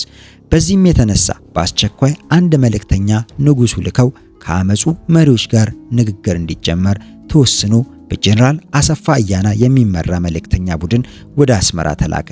ኮሚቴው ጀነራል አሰፋን በክብር ተቀብሎ ላቀረባቸው ጥያቄዎች ዝርዝር መግለጫ ከሰጠ በኋላ እዚያው ውሳኔ እንዲሰጡበት በሬዲዮ ያሰማቸውን ጥያቄዎች በጽሁፍ አቀረበላቸው።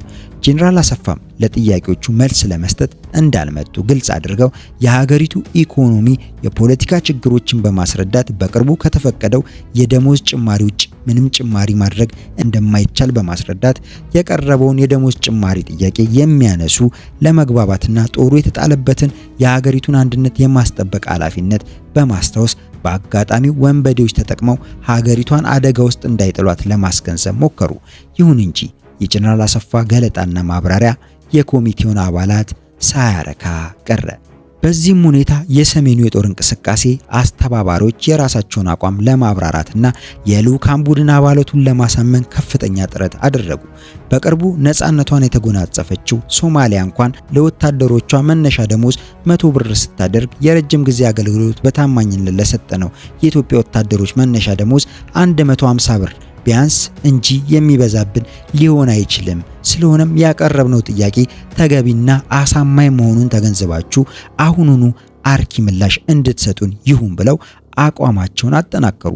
ጄኔራል አሰፋ አያናም ከተልዕኳቸው ውጪ የሚሰጡት መልስ እንደሌለ አስታውቀው ወደ አዲስ አበባ ለመመለስ መዘጋጀታቸውን ለኮሚቴው አስረዱ። ኮሚቴው አባላት ደግሞ በአጸፋው ለጥያቄያችን አጥጋቢ መልስ እስክናገኝ ድረስ እርስዎ እዚሁ ከኛ ጋር ይቆያሉ፣ አቋማችንን ንጉሱ በሚገባ እንዲረዱልን አንድ የቡድኑ አባል ወደ አዲስ አበባ ይላካል ካሉ በኋላ ጄኔራል አሰፋ አያናን እንደኔጌሌው ጦር ሰራዊት ሁሉ አገቷቸው።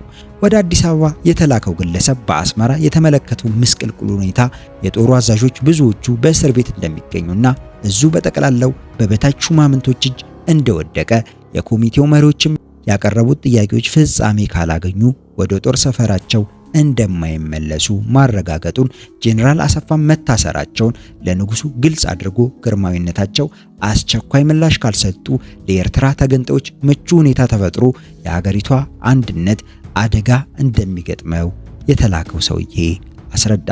ንጉሱም የችግሩን ስፋትና ጥልቀት ከአማካሪዎቻቸው ጋር በሰፊው ከተወያዩበት በኋላ የጦሩን ፍላጎት ማሟላት እንዳለባቸው ተስማሙ።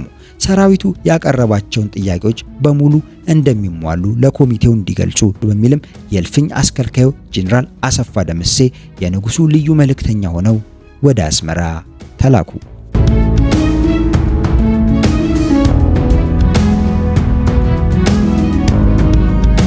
ጄኔራል አሰፋ ደምሴም ከኮሚቴው ጋር ተገናኝተው ተልዕኳቸውን በዝርዝር አስረዱ። ጦሩ ያቀረባቸውን ጥያቄዎች በሙሉ እንደሚሟሉ ንጉሱ መፍቀዳቸውን ከገለጡ በኋላ የኮሚቴው አባላት ጥያቄያቸውን በገጽ ንጉሱ ፊት ቀርበው በስርዓት እንዲያስረዱና ከጃንሆይ አንደበት በቀጥታ ውሳኔውን እንዲሰሙ፣ የታሰሩት መኮንኖችን ተለቀው ወደ ስፍራቸው እንዲመለሱ፣ ታግተው የሚገኘውም የፊተኛው የመልእክተኛ ቡድን እንዲለቀቅና ወደ አዲስ አበባ እንዲሄድ የሚሉ ነጥቦች ላይ ስምምነት ላይ ተደረሰ። በዚሁ ስምምነት መሰረት የኮሚቴው አባላት አዲስ አበባ ሄደው ንጉሱ ፊት ቀረቡ። የወታደሩ ደሞዝ መነሻ 150 ብር ሆኖ በየደረጃው የደሞዝ ጭማሪ እንደሚደረግ፣ ሌሎችም አስተዳደራዊና ኢኮኖሚያዊ ጥያቄዎች በቅደም ተከተል ተፈጻሚ እንደሚሆን ጃንሆይ ለኮሚቴው አባላት አረጋገጡ። በእሳቸው መልካም ችሮታ ለኮሚቴው አባላት የተለያዩ ሽልማት ተሰጥቷቸውና ጦሩን ለበጎ ተግባር እንዲያስተባብሩትም አደራ ተቀበለው ወደ አስመራ ተመለሱ። የኔጌሌው ጦር የለኮሰው እሳት ማጥፊያ ዘዴ ግን አልተገኘለትም። እሳቱ በሰሜን፣ በምስራቅ፣ በመሃል ሀገር እንዲሁም በአዲስ አበባ እየተቀጣጠለ ከቁጥጥር ውጪ ወጣ። የቀጠለው ህዝባዊ እንቅስቃሴ አዳፍኖ ለማቆየት የማይቻል ሂደት በመሆኑ በየካቲት 18 ቀን 1966 የመሐንዲስ መምሪያ ከኔጌሌው ጦር ከህዝቡ ጎን እንደሚሰለፍና በጦሩና በህዝቡ የቀረቡት ልዩ ልዩ ጥያቄዎች በአስቸኳይ ተገቢና አርኪ ምላሽ እንዲያገኙ የሚል አቋም ወስዶ መሳሪያ ነሳ። አካባቢውንም በፈንጂ አጠረ። የመከላከያ ሚኒስተሩ የወሰደውን አቋም እንዲያውቁለት አደረገ። በእሳቸውም አማካይነት የመሐንዲስ መምሪያ ማመጹ ለንጉሱ ተነገረ። ንጉሱ ትዕግስትም ተሟጦ ከመጠን በላይ ተቆጡ። አስቸኳይ እርምጃ መወሰድ አለበት ብለውም ወሰኑ። አንድ ጦር ታዞ መሐንዲስ መምሪያን መምታት አለበት የሚል ውሳኔ ጃንሆይ ሰጡ። በዚህ መሰረት አራተኛ ክፍለ ጦር መሐንዲስ መምሪያን እንዲመታ በምድር ጦር በኩል ትዕዛዝ ደረሰው። የአራተኛ ክፍለ ጦር በትዕዛዙ መሰረት የመሐንዲስ መምሪያን አመጽ ለመደምሰስ መሳሪያ አውጥቶ ለመንቀሳቀስ ዝግጅቱን አካሄደ። የመሐንዲስ መምሪያን ለመምታት የአራተኛ ክፍለ ጦር አባላት ለንቅናቄ ዝግጁ መሆናቸውን እንደተሰማ የኪነታዊ ክፍሎች ማለትም መሳሪያ ግምጃ ቤት መምሪያ፣ ስንቅና ትጥቅ መምሪያ፣ መገናኛ መምሪያ፣ ማመላለሻ መምሪያ፣ ሙዚቀኛ መምሪያ፣ የሕክምና መምሪያ እንዲሁም አርሚ አቪዬሽን አዛዦቻቸውን በማግለል የጦር መሳሪያ በመምዘዝ ከመሐንዲስ መምሪያ ጎን በመሰለፍ አራተኛ ክፍለ ጦርን ለመዋጋት መዘጋጀታቸውን አሳወቁ። በበታች ሹማምንቶች አስተባባሪነትና አመራር ታጥቆ የተነሳው የኪነታዊ ክፍሎች ኃይል ከመሐንዲስ መምሪያ ጎን በመሰለፍ አራተኛ ክፍለ ጦር ለመውጋት ዝግጁ መሆኑ እንደታወቀ የአራተኛ ክፍለ ጦር አዛዥ ብቻ ሳይሆን የመከላከያ ሚኒስተሩንና ንጉሱንም ጭምር አስደነገጠ። እንደቀድሞ የፈለጉትን ትዕዛዝ ሰጥተው የሚፈልጉትን ለማስፈጸም የማይችሉበት ደረጃ መድረሳቸውን የሚጠቁም ክስተት መፈጠሩን የተረዱት የመከላከያ ሚኒስተር ጦሩ የመጨረሻውን የማጥቃት እርምጃ እንዲወስድ ትዕዛዝ ከመስጠት ተቆጠቡ። እንዲህ ባለ ሁኔታ ስልጣን ከአፄ ኃይለ ሥላሴ እጅ አፈትልካ ልትወጣ ተቃረበች። የአራተኛ ክፍለ ጦር ወታደሮችም የሰራዊቱ ችግር መፍትሄ እንዲያገኝ ጥያቄ ሲያቀርቡና ከህዝቡም ጎን ተሰልፈው ዓላማውን ሲደግፉ እነሱ የሰራዊቱን እና የህዝቡን እንቅስቃሴ ለማክሸፍ መሳሪያ በማውጣት ወንድሞቻቸው ላይ ጥይት መተኮስ ፍጹም አስፈላጊ አለመሆኑን ከመቅስፈት ተገንዝበናል ሲሉ አቋማቸውን በመለወጥ ከኪነት ክፍሎች ጎን መቆማቸውን አሳወቁ። የጌሌውን ጦር አቋም ሙሉ በሙሉ እንደሚደግፉ ግልጽ አደረጉ። የሰራዊቱና የህዝቡም ጥያቄ የነሱም ጥያቄ መሆኑን ተቀብለው ጥያቄዎቹ በሙሉ አዎንታዊ ምላሽ እስኪያገኙ ድረስ ያነገቡትን መሳሪያ ወደ ግምጃ ቤት እንደማይመልሱ አስታወቁ። በዚህ አይነት የጦሩ እንቅስቃሴ እየሰፋና እየተጠናከረ በመምጣት የገዢውን መደብ አስደነገጠ። በንቀትና በቸልተኝነት ሲመለከቱት የነበሩት የመንግስት ባለስልጣናት የሚይዙት የሚጨብጡት ጠፋቸው።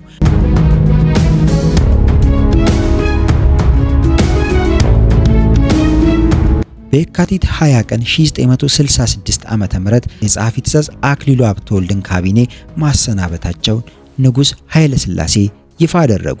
የአፄ ኃይለ ሥላሴ መንግስት ለመጀመሪያ ጊዜ በህዝብ ግፊት ለረጅም ዓመታት በስልጣን ላይ የቆየውን የጠቅላይ ሚኒስትር አክሊሉ ሀብተወልድን ካቢኔ ማፍረሱ ምን ያህል የፖለቲካ ክስረት እንዳጋጠመው የሚያረጋግጥ ማስረጃ ነው ይላሉ በወቅቱ የነበሩ የታሪክ ተዋናያን።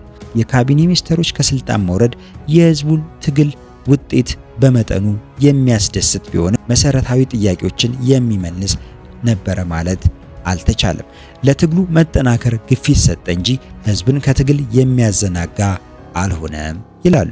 የሰራዊቱ አባላትም ለዋናው ፍልሚያ የልብ ልብ ተሰማቸው።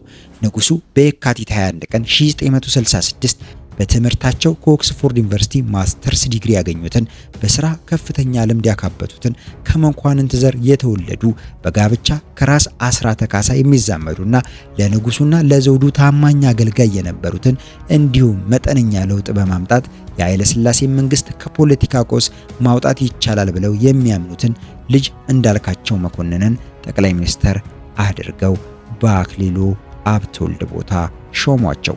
እሳቸው ንጉሱ ፊት ቀርበው ቃለ መሐላ ፈጸሙ።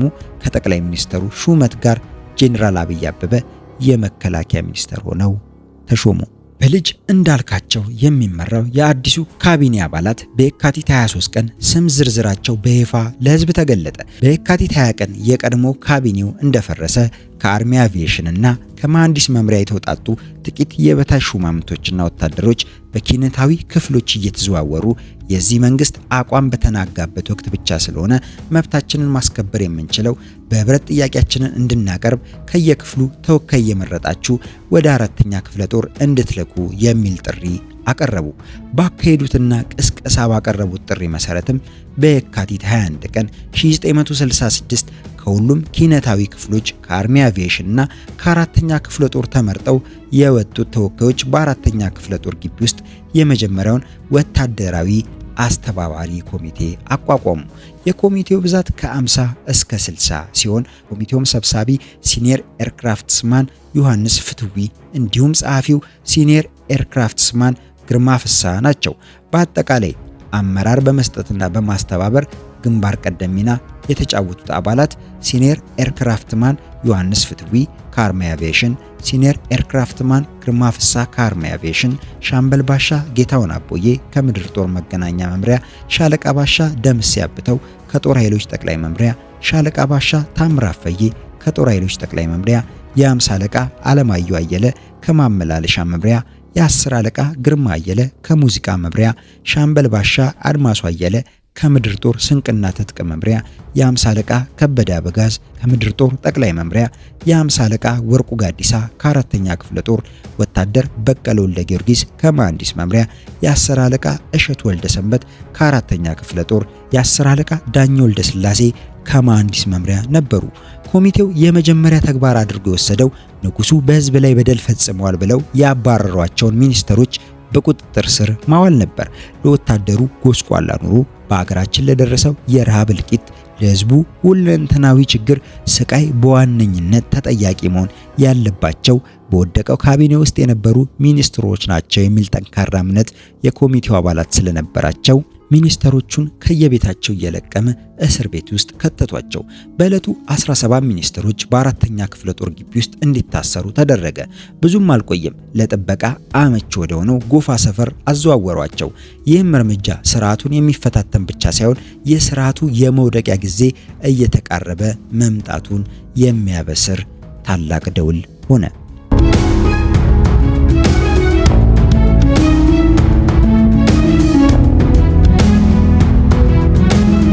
የከተማው ነዋሪ ህዝብ ወታደሩ ክፍል በወሰደው እርምጃ ከመጠን በላይ ተደሰተ። ጥቂት ሚኒስተሮች ብቻ ሳይሆኑ በህዝቡ ላይ ግፍ የፈጸሙት የብዝበዛ መረባቸውን ዘርግተው ህዝቡን የበዘበዙ፣ ለድህነት ለረሃብ የዳረጉ፣ በዘመድ አዝማድ በመጠቃቀም በሰራተኛው ህዝብ ላይ መጠነ ሰፊ የአስተዳደር በደል የፈጸሙ በርካታ ባለስልጣናት ስላሉ እነሱም በአፋጣኝ ይታሰሩ እያለ በየመንገዱ በመዘዋወር ድምጹን ሲያሰማ ዋለ። የህዝቡም ትኩረት በአርሚ አቪዬሽን በተቋቋመው ወታደራዊ አስተባባሪ ኮሚቴ ላይ አረፈ። ብዙዎቹ የጦር ክፍሎች ኮሚቴው የወሰደውን ቆራጥ እርምጃ በሙሉ ልብ በመደገፍ ታማኝነታቸውን ገለጡ። ኮሚቴው የሚሰጠውን ማንኛውንም ትዕዛዝ ባለማወላወል ለመፈጸም ዝግጁ መሆናቸውን አረጋገጡ። ጦሩ መሳሪያ አውጥቶ በበታች ሹማምንቶች እዝ ስር ወድቆ የእዝ ሰንሰለቱ በመበጣጠሱ የጦር ክፍሎቹ አዛዦችና መኮንኖች ምንም አይነት የተቃውሞ እርምጃ ለመውሰድ እንደማይችሉ ተገነዘቡ። በተመሳሳይ ሁኔታ ንጉሱ የቅርብ ረዳቶቻቸውና ዘመዶቻቸው ሲታሰሩ እያዩና እየሰሙ ምንም ማድረግ ተሳናቸው። አመፀኛ ወታደሮችን በኃይል ለማንበርከክ ሐሳብ ቢኖራቸውም የሚተማመኑበት ኃይል ሁሉ ከአመፀኞቹ ጎን በመሰለፉ ትዕዛዛቸውን ሊተገብር የሚችል ኃይል በዙሪያቸው አጡ። ንጉሱና ቤተሰባቸውን የሚጠብቀው ኃይል እንኳን ሊታመን የማይችልበት ደረጃ ላይ መድረሱን ጃንሆይን ንቦች እንደከዱት የንብ አውራ አስመሰላቸው። በአራተኛው ክፍለ ጦር ሰፈር ውስጥ ተሰብስቦ በንጉሱ ላይ እንዳመጹ ለረጅም ጊዜ መቆየት ውሎ አድሮ የመከበብ ብሎም የመመታት አደጋ ሊያስከትል ይችላል የሚል ስጋት አስተባባሪ ኮሚቴው ስላደረበት የኮሚቴውን ደህንነት ለመጠበቅ ሲባል መሰብሰቢያው ቦታ በአራተኛው ቀን ወደ አርሚ አቪዬሽን ተዘዋወረ።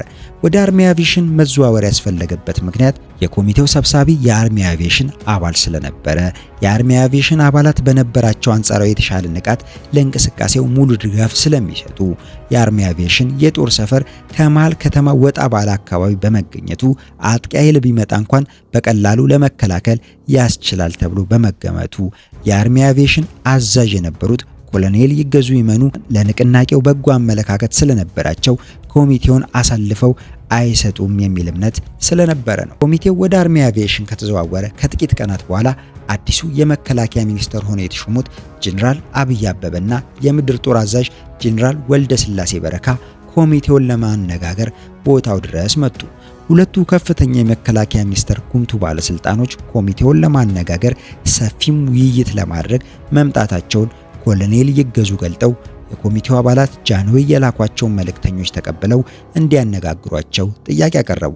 አባላቱም ጥያቄውን ወዲያው ውድቅ አደረጉት። እኛ የፖለቲካ ሰዎች አይደለንም። በሀገራችን ላይ የደረሰው ውድቀትና ቅጥ ያጣው ጊዜ ያለፈበት ስርዓት በህዝቡ ላይ ያደረሰውን በደል ቀስቅሶ በሀገር ፍቅር ስሜት በመነሳሳት አንዳንድ የማስተካከያ እርምጃ እንዲወሰድ ለማስገደድ ሀብለን አንድ እርምጃ መውሰድ ስንጀምር እነዚህ ከፍተኛ የፖለቲካ ልምድ ያላቸው ሰዎች ተቀብለን ብናነጋግር በቀላሉ ከዓላማችን ሊያፈናቅሉን ከመቻላቸውም በላይ በታትነው ለአደጋ ሊያጋልጡን ስለሚችሉ እነሱን ተቀብለን ለማነጋገር የማንችል መሆኑ እንዲታወቅልን ተቀብለን ልናነጋግረን አንችልም ብለው ቁርጥ ያለ አቋማቸውን ገለጹላቸው።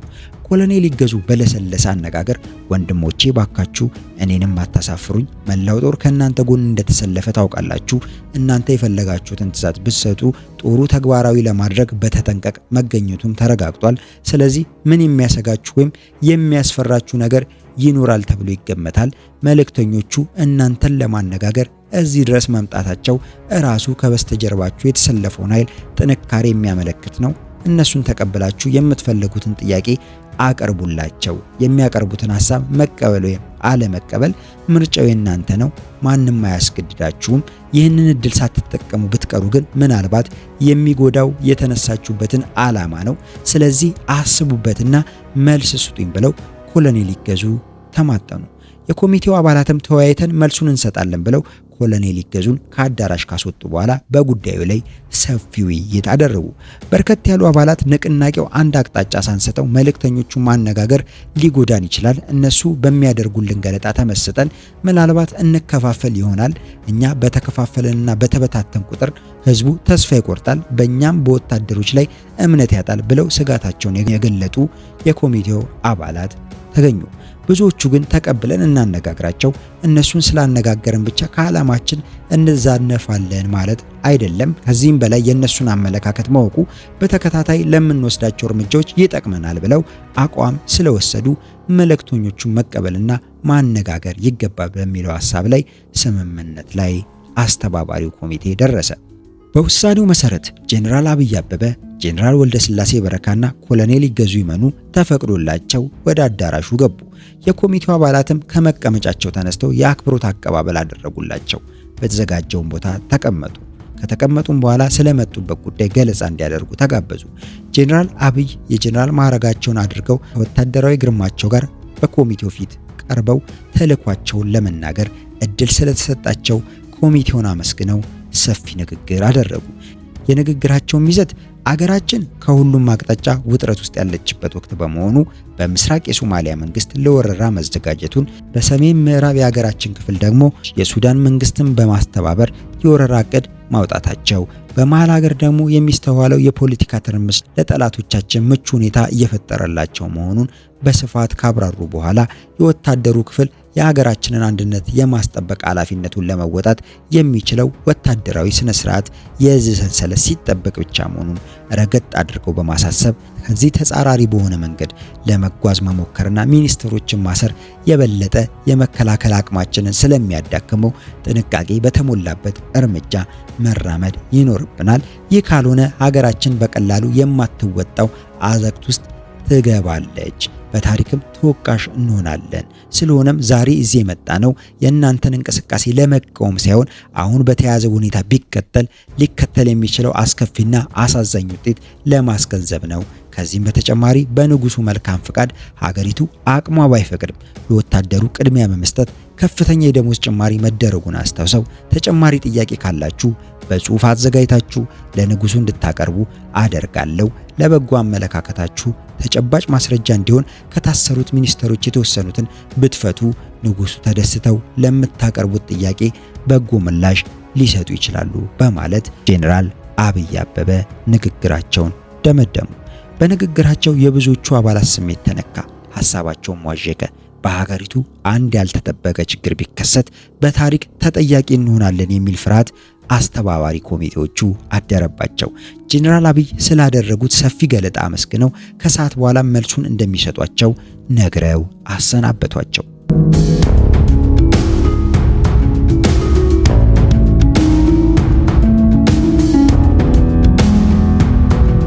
የኮሚቴው አባላት ጄኔራል አብይ ባደረጉት ንግግር ባቀረቡት ሐሳብ ላይ የተጧጧፈ ውይይት አካሄዱ።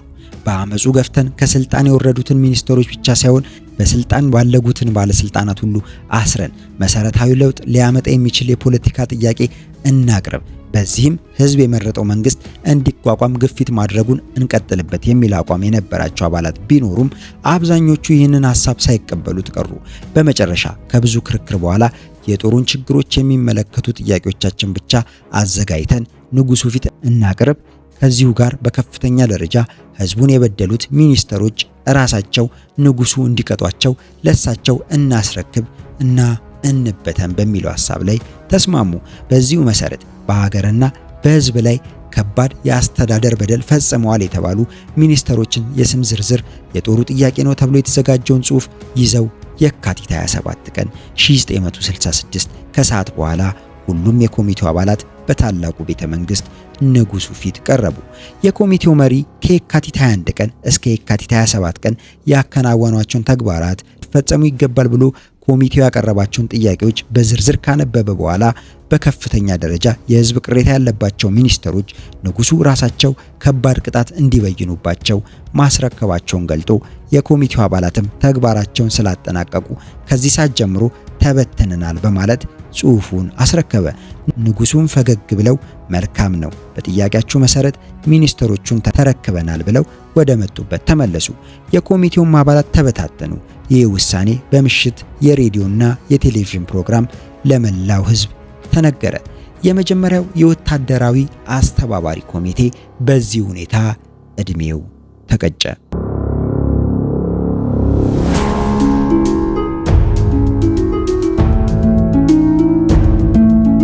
የመጀመሪያው አስተባባሪ ኮሚቴ በፈረሰ በማግስቱ ንጉሱ እንዲቀጧቸው ተብሎ የተሰጧቸውን ሚኒስትሮች ፈተው አሰናበቱ።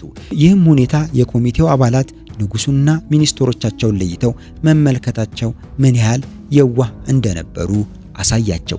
ከዚህም በተጨማሪ በኢትዮጵያ ለተከሰተው አጠቃላይ ችግር በህዝቡም ላይ ለተፈጸመው በደል ዋናዎቹ ተጠያቂዎች ሚኒስትሮቹ ናቸው። ንጉሱ ምን ያውቃሉ?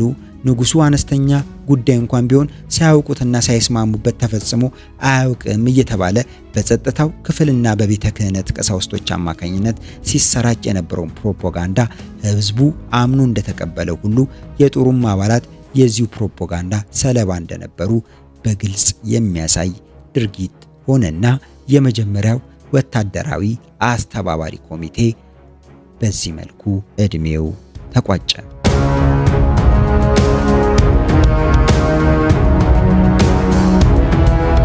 ጦሩ የደሞዝ ጭማሪ ከተደረገና የመጀመሪያው የወታደራዊ አስተባባሪ ኮሚቴ ከተበተነ በኋላ በጦር አዛዦች ፊት በመጋቢት ወር የመጀመሪያ ሳምንት ከተለያዩ የጦር ክፍሎችና ከሰሜን ጦር የተውጣጡ ተወካዮች ንጉሠ ነገሥቱ የፈቀዱትን ከፍተኛ የደሞዝ ጭማሪ በማድነቅ የተሰማቸውን ደስታ ለመግለጥና ጦሩ ለንጉሱና ለዘውዱ ያለውን ታማኝነት በድጋሜ ለማረጋገጥ በታችኛው ቤተ መንግስት ንጉሱ ፊት ቀረቡ።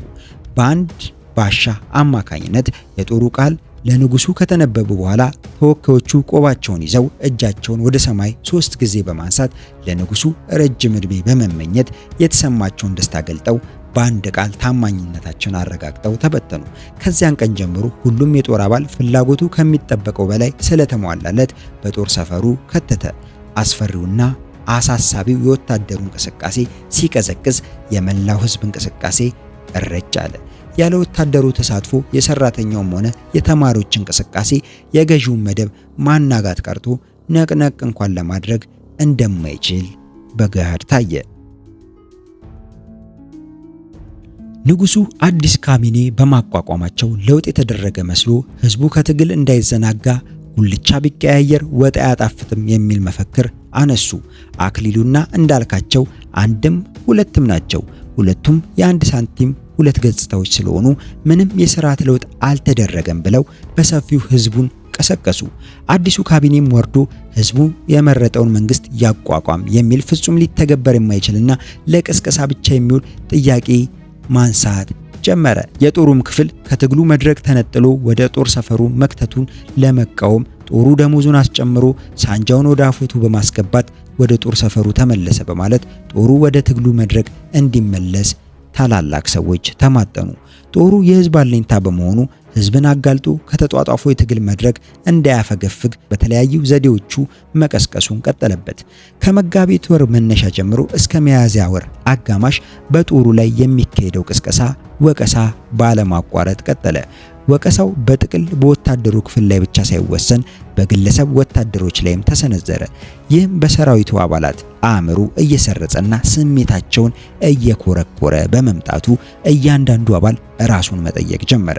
በተለይ የተሻለ ንቃት የነበራቸው ቀደም ብሎ በጦሩ ንቅናቄ በግንባር ቀደምትነት የተሳተፉ አባላት ጦሩ ከህዝቡ እየተነጠለ መምጣቱ ያሳሰባቸው ከመሆኑም በላይ አሳፋሪ ድርጊት መሰላቸው። ህዝቡንም እንደካዱት ገመቱ። በየጦር ክፍሉ ይህንኑ ጉዳይ አስመልክቶ በሚስጥር ውይይት ማድረጉ በስፋት ቀጠለ። በየጦሩ ክፍሎች የተሻለ ንቃትና የፖለቲካ ግንዛቤ የነበራቸው ወታደሮች፣ የበታች ሹማምንቶች የጦሩን አባላት ውስጡን መቀስቀስ ጀመሩ። በተወካዮቻችን አማካይነት ተሰብስበን የህዝብ አለኝታ መሆናችንን ከጎኑ መቆማችንን ያልከዳነውና የእሱን ወገን እንደሆንን በተግባር ማሳየት አለብን የሚል ቅስቀሳ በስፋት ተካሄደ። በህቡ ጦሩን ለማነሳሳት የሚንቀሳቀሱት የጦሩ አባላት በየክፍሉ ተወካዮችን በመላክ በመጋቢት 16 ቀን በአራተኛ ክፍለ ጦር ግቢ ስብሰባ መደረግ እንዳለበት ተስማሙ። ይህም ለጦሩ ተገለጠ። ስብሰባው ሊደረግ በታሰበበት ስፍራ ለመገኘት ምልክት እንዲሆን አየር ኃይል ጄት አይሮፕላኖችን በቤተ መንግስቱ ላይ ዝቅ ብሎ ከፍተኛ ድምጽ በማሰማት በሚበርበት ጊዜ አዲስ አበባ የሚገኙ የጦር ክፍሎች መሳሪያ በማውጣት በተጠንቀቅ እንዲቆዩ ከዚያም ተወካዮቻቸውን ወደ አራተኛ ክፍለ ጦር እንዲልኩ አስተባባሪ ኮሚቴ እንደገና እንዲመሰርቱ የሚል ስምምነት ተደረሰ። ብዙ ሰዎች ያሳተፈ ይህ አይነቱ እቅድ ሚስጥር መጠበቅ አስቸጋሪ በመሆኑ የጦሩ ዝግጅትና እንቅስቃሴ የመንግስቱ የጸጥታ ክፍል ደረሰበት። ጠቅላይ ሚኒስትር እንዳልካቸው መኮንንና የመከላከያ ሚኒስተሩ ጄኔራል አብይ አበበ ስለ አድማው ዝግጅት ሰሙ። የልጅ እንዳልካቸው የቅርብ ዘመድና የአየር ወለድ አዛዥ የነበሩት ኮሎኔል የዓለም ዘውድ ተሰማ የእንዳልካቸው መንግስትን ለማጠናከር የአየር ወለድን ጦር አባላት በመጠቀም ማንኛውንም ጸረ መንግስት ንቅናቄ ለማክሸፍ ኃላፊነት የተሰጣቸውና አደራም የተቀበሉ ስለነበር በአየር ኃይል ላይ አስፈላጊውን እርምጃ ወስደው አድማውን እንዲደመስሱ፣ አድማውን እንዲያመክኑ በጄኔራል አብይ አበበ በኩል ትዕዛዝ ተሰጣቸው።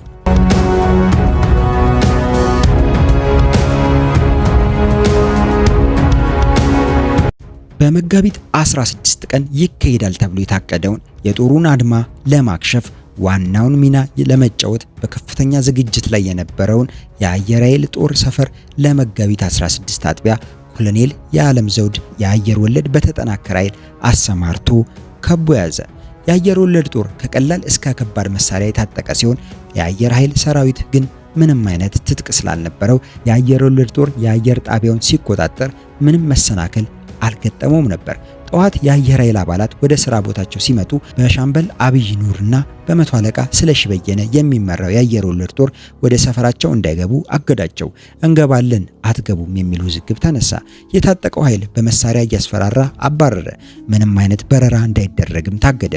ውዝግቡ እየተካረረ በመምጣቱ ማይፈለግ ግጭት ይነሳል በሚል ስጋት የመከላከያ ከፍተኛ ባለስልጣናት ደብረ ዘይት ድረስ መጥተው በመኮንኖች ክበብ መኮንኖቹን ሰብስበው ስለተወሰደው እርምጃ ለማስረዳት ሞከሩ።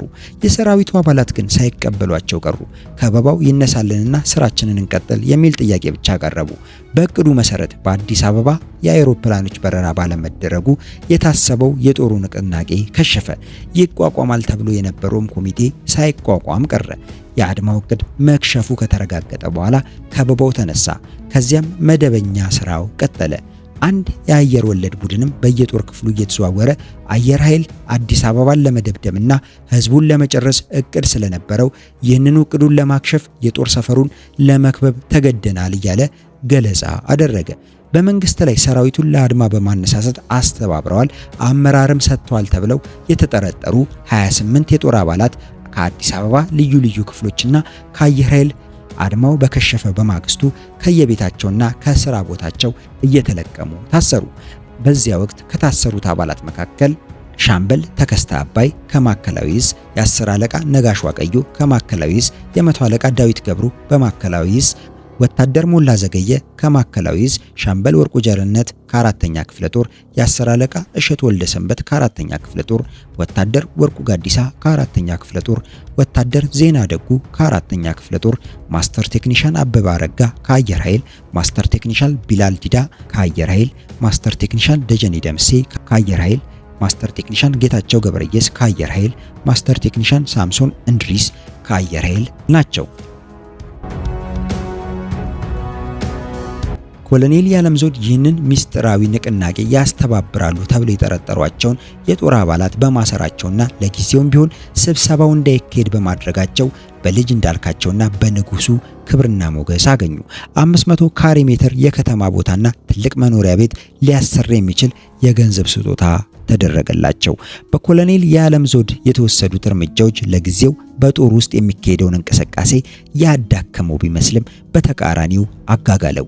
ከየክፍሉ እየተለቀሙ የጦር አባላቱ በመታሰራቸው መላው ሰራዊቱን አስቆጣ። የተወሰኑ አስተባባሪዎች የታሰሩ ቢሆንም ዋና ዋናዎቹ በጦሩም ተወዳጅና ተሰሚነት የነበራቸው የጦሩ አባላት መንግስት በወሰደው እርምጃ በመበሳጨትና በማዘን በይፋና በእቡ በተስፋፋ መልኩ ቅስቀሳ ማካሄድ ጀመሩ። ከጦሩ ውጪ የሚገኙ ለውጥ ፈላጊዎች በበኩላቸው ትግሉ እንዳይዳፈን የሰራዊቱን አባላት መጎትጎታቸውን ቀጠሉ። የዚህ አይነቱ ቅስቀሳ ባለማቋረጥ ለአንድ ወር ያህል ስለተካሄደ የጦሩ እንቅስቃሴ መቀጠል እንዳለበት በሁሉም ዘንድ ስምምነት ተገኘ። የጦሩ አባላትም ለተግባራዊነቱ ተንቀሳቀሱ። ሻለቃ አጥናፉ አባተ እና በአራተኛ ክፍለ ጦር የሚገኙ አንቀሳቃሽና አነሳሽ የነበሩ አባላት ከሌሎች የጦር ክፍሎች ታጋዮች ጋር በመመሳጠር በመስማማት ከአንድ ወር በፊት ይመሰረታል ተብሎ የታሰበውን አስተባባሪ ኮሚቴ መልሰው ማቋቋም እንዳለባቸው ተስማሙ። እንደተለመደው በሚያዝያ 18 ቀን እስከ ሰዓት ድረስ ሁሉም የጦር ክፍል አንድ መኮንንና አንድ ባለሌላ ማዕረግ ተወካዮችን ወደ አራተኛ ክፍለ ጦር እንዲልኩ በስልክና በመልእክተኛ ተነገረ። ዋናው አስተባባሪና ቀስቃሽ የነበሩት ሻለቃ አጥናፉ በአዲስ አበባ የተለያዩ ክፍሎች እየተዘዋወሩ በአገራችን ለውጥ መምጣት አለበት፣ ለውጡንም የማምጣት ኃላፊነት የተጣለው በሰራዊቱ ላይ ነው። ከዚህ በፊት የከሸፈውን ንቅናቄ ከግቡ ማድረስ ይኖርብናል።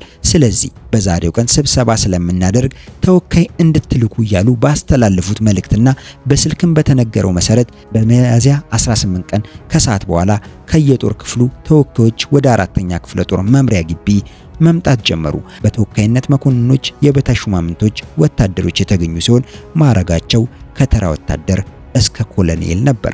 በዚያን ቀን የተገኙት ተወካዮች ሻለቃ አጥናፉ ሰብስበው የኮሚቴውን መመስረት አበሰሩ። ለጊዜው የታወቁት የኮሚቴው አባላትም ሻምበል ባሻ ጌታውን አቦዬ፣ የ10 አለቃ ፍስሐ እንደቶ፣ ኮሎኔል የዓለም ዘውድ ተሰማ፣ ኮሎኔል ሙሉጌታ ናትናኤል፣ ሻለቃ ጥበበ መንክር፣ ሻለቃ አጥናፉ አባተ፣ ሻምበል እንዳለ ተሰማ፣ ሻምበል ነጋሽ፣ ሲኒየር ኤርክራፍትስማን ዮሐንስ ፍትዊ፣ ሲኒየር ኤርክራፍትስማን ግርማ ፍሳ፣ የ10 አለቃ አበራ አጋ፣ የ10 አለቃ ተፈራ ጅፋር፣ የ10 አለቃ ጴጥሮስ ገብሬ፣ ሻምበል ባሻ ደምስ ያብጠው፣ ሻምበል ባሻ ታምራት ፈዬ፣ የ10 አለቃ ከበደ አበጋዝ፣ ሻምበል አለማየሁ ሉሉ፣ ሻምበል ሽፈራው ጥላዬ፣ ሻምበል አሰፋ መኮንን፣ የመቶ አለቃ አሊ ሙሳ ነበሩ።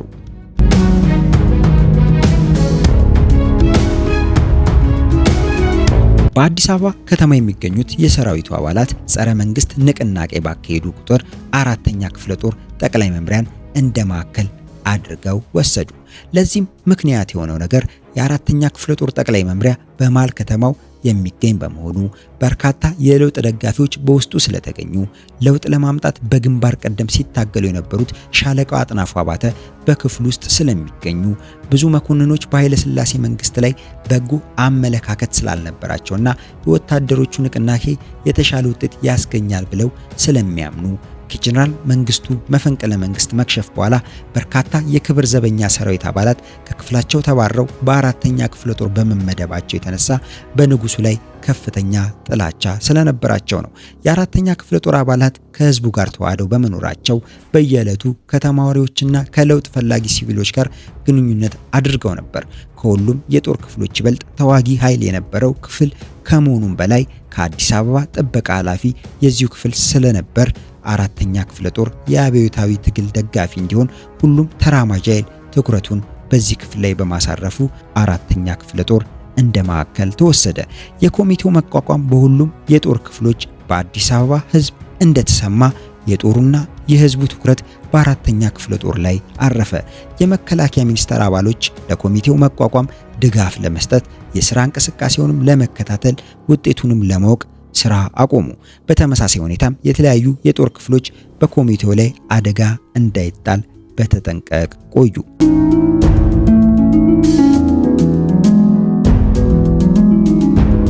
ኮሎኔል የዓለም ዘውድ በወታደራዊ ሙያቸው የታወቁና የሚመሩትም ጦር በአክብሮትና አድናቆት ያገኙ፣ እኔ ያልኩት ብቻ ትክክል ነው መፈጸምም አለበት ብለው የሚያምኑ፣ የአምባገነንነት ጠባይ ጎልቶ የሚታይባቸው፣ የመናገርና ተናግሮም የማሳመን ልዩ ችሎታ ስለነበራቸው ኮሚቴውን ለመቆጣጠር የሚያስችላቸው ስልት ቀየሱ ይላሉ በወቅቱ የነበሩ የታሪክ ተዋንያን። ኮሚቴው ለሻይ ረፍት ስራውን ባቋረጠበት ጊዜ ቀደም ብለው ከሚያውቋቸው መኮንኖች ጋር ስለቀየሱት ስልት ተወያዩ። ተግባራዊም ለማድረግ ተስማሙ። በሻለቃ ጥበበ መንክር፣ በሻለቃ ተፈራ ተክለአብ፣ በሌሎች መኮንኖችና የበታች ሹማምንቶች አማካኝነት በሻለቃ አጥናፉ ላይ ሰፊ ቅስቀሳ ማካሄድ ተጀመረ። ሻለቃ አጥናፉ ስብሰባ የመምራትና የማስተባበር ችሎታ ያንሳቸዋል፣ ተናግሮም የማሳመን ችግር ይስተዋልባቸዋል። ስለሆነም አዲስ አመራር መምረጥ አለብን የሚል ቅስቀሳም ተካሄደ። በማግስቱ ሚያዝያ 20 ቀን በቅስቀሳውና በተደረገው ግፊት አዲስ አመራር መምረጥ አለብን በሚለው ሐሳብ ላይ አጠቃላይ ስምምነት ተገኘ። መተፋፈርና ይሉኝታን ለማስወገድ ሲባል ምርጫው በግልጽ ሳይሆን በሚስጥር የድምጽ አሰጣጥ እንዲካሄድ ተወሰነ። አስመራጭ ኮሚቴም ተሰየመ። ብዙዎቹ አባላት በቅስቀሳው ስለተሸነፉ የበታች ሹማምንቶችና ወታደሮችም በወቅቱ በነበራቸው ንቃትና ወታደራዊ ዲሲፕሊን ለወታደራዊ ማዕረግ ቅድሚያ መስጠትና ተገቢና አስፈላጊ መሆኑን ስለሚያምኑ በምርጫ ወቅት አብዛኞቹ ለኮሎኔል የዓለም ዘውድ ድምጻቸውን ሰጡ። እንደተጠበቀው ሆኖ ኮሎኔሉ የኮሚቴው ሰብሳቢ፣ ሻለቃ አጥናፉ ምክትል ሰብሳቢ፣ ሻምበል ሽፈራው ጥላዬ ዋና ጸሐፊ፣ የአስር አለቃ አበራጋ ምክትል ዋና ጸሐፊ ሆነው ተመረጡ። ይህም በመሆኑ ኮሎኔል የዓለም ዘውድ በረቀቀ ዘዴ ኮሚቴውን ለማፍረስ በሚያስችላቸው የስልጣን እርካብ ላይ ቁጭ አሉ። ለኮሚቴው የመረጃ መኮንን ሆነው ሲያገለግሉ የነበሩት ኮሎኔል አለማየሁ ደስታና የኮሚቴው አባል የነበሩት ሻለቃ ጥበበ መንክር ከኮሎኔል የዓለም ዘውድ ጋር በመመሳጠር ኮሚቴው የሚፈርስበትን የተለያዩ ስልቶች መቀየስ ጀመሩ። በቅድሚያም ኮሚቴው የአቋም መግለጫ ብሎ በሬዲዮ ሊያሰማ ያዘጋጀውን ጽሑፍ ውድቅ አደረጉ። ለዚህም ድርጊታቸው የሰጡት ምክንያት ይህን መግለጫ ንጉሱ ቢሰሙ ይቀየማሉ፣ የማይጠበቅ እርምጃም ሊወስዱ ይገደዳሉ። ከዚህ በላይ ሀገሪቱን በውጥረት ውስጥ ስለምትገኝ የምናቀርባቸው ጥያቄዎች ሁሉ ለማሟላት አቅም አይኖራትም።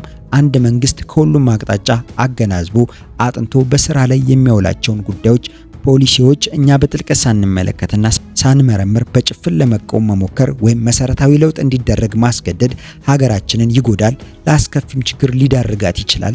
ስለዚህ ይህን አቋማችንን ማሻሻል ወይም መተው አለብን የሚል ነበር።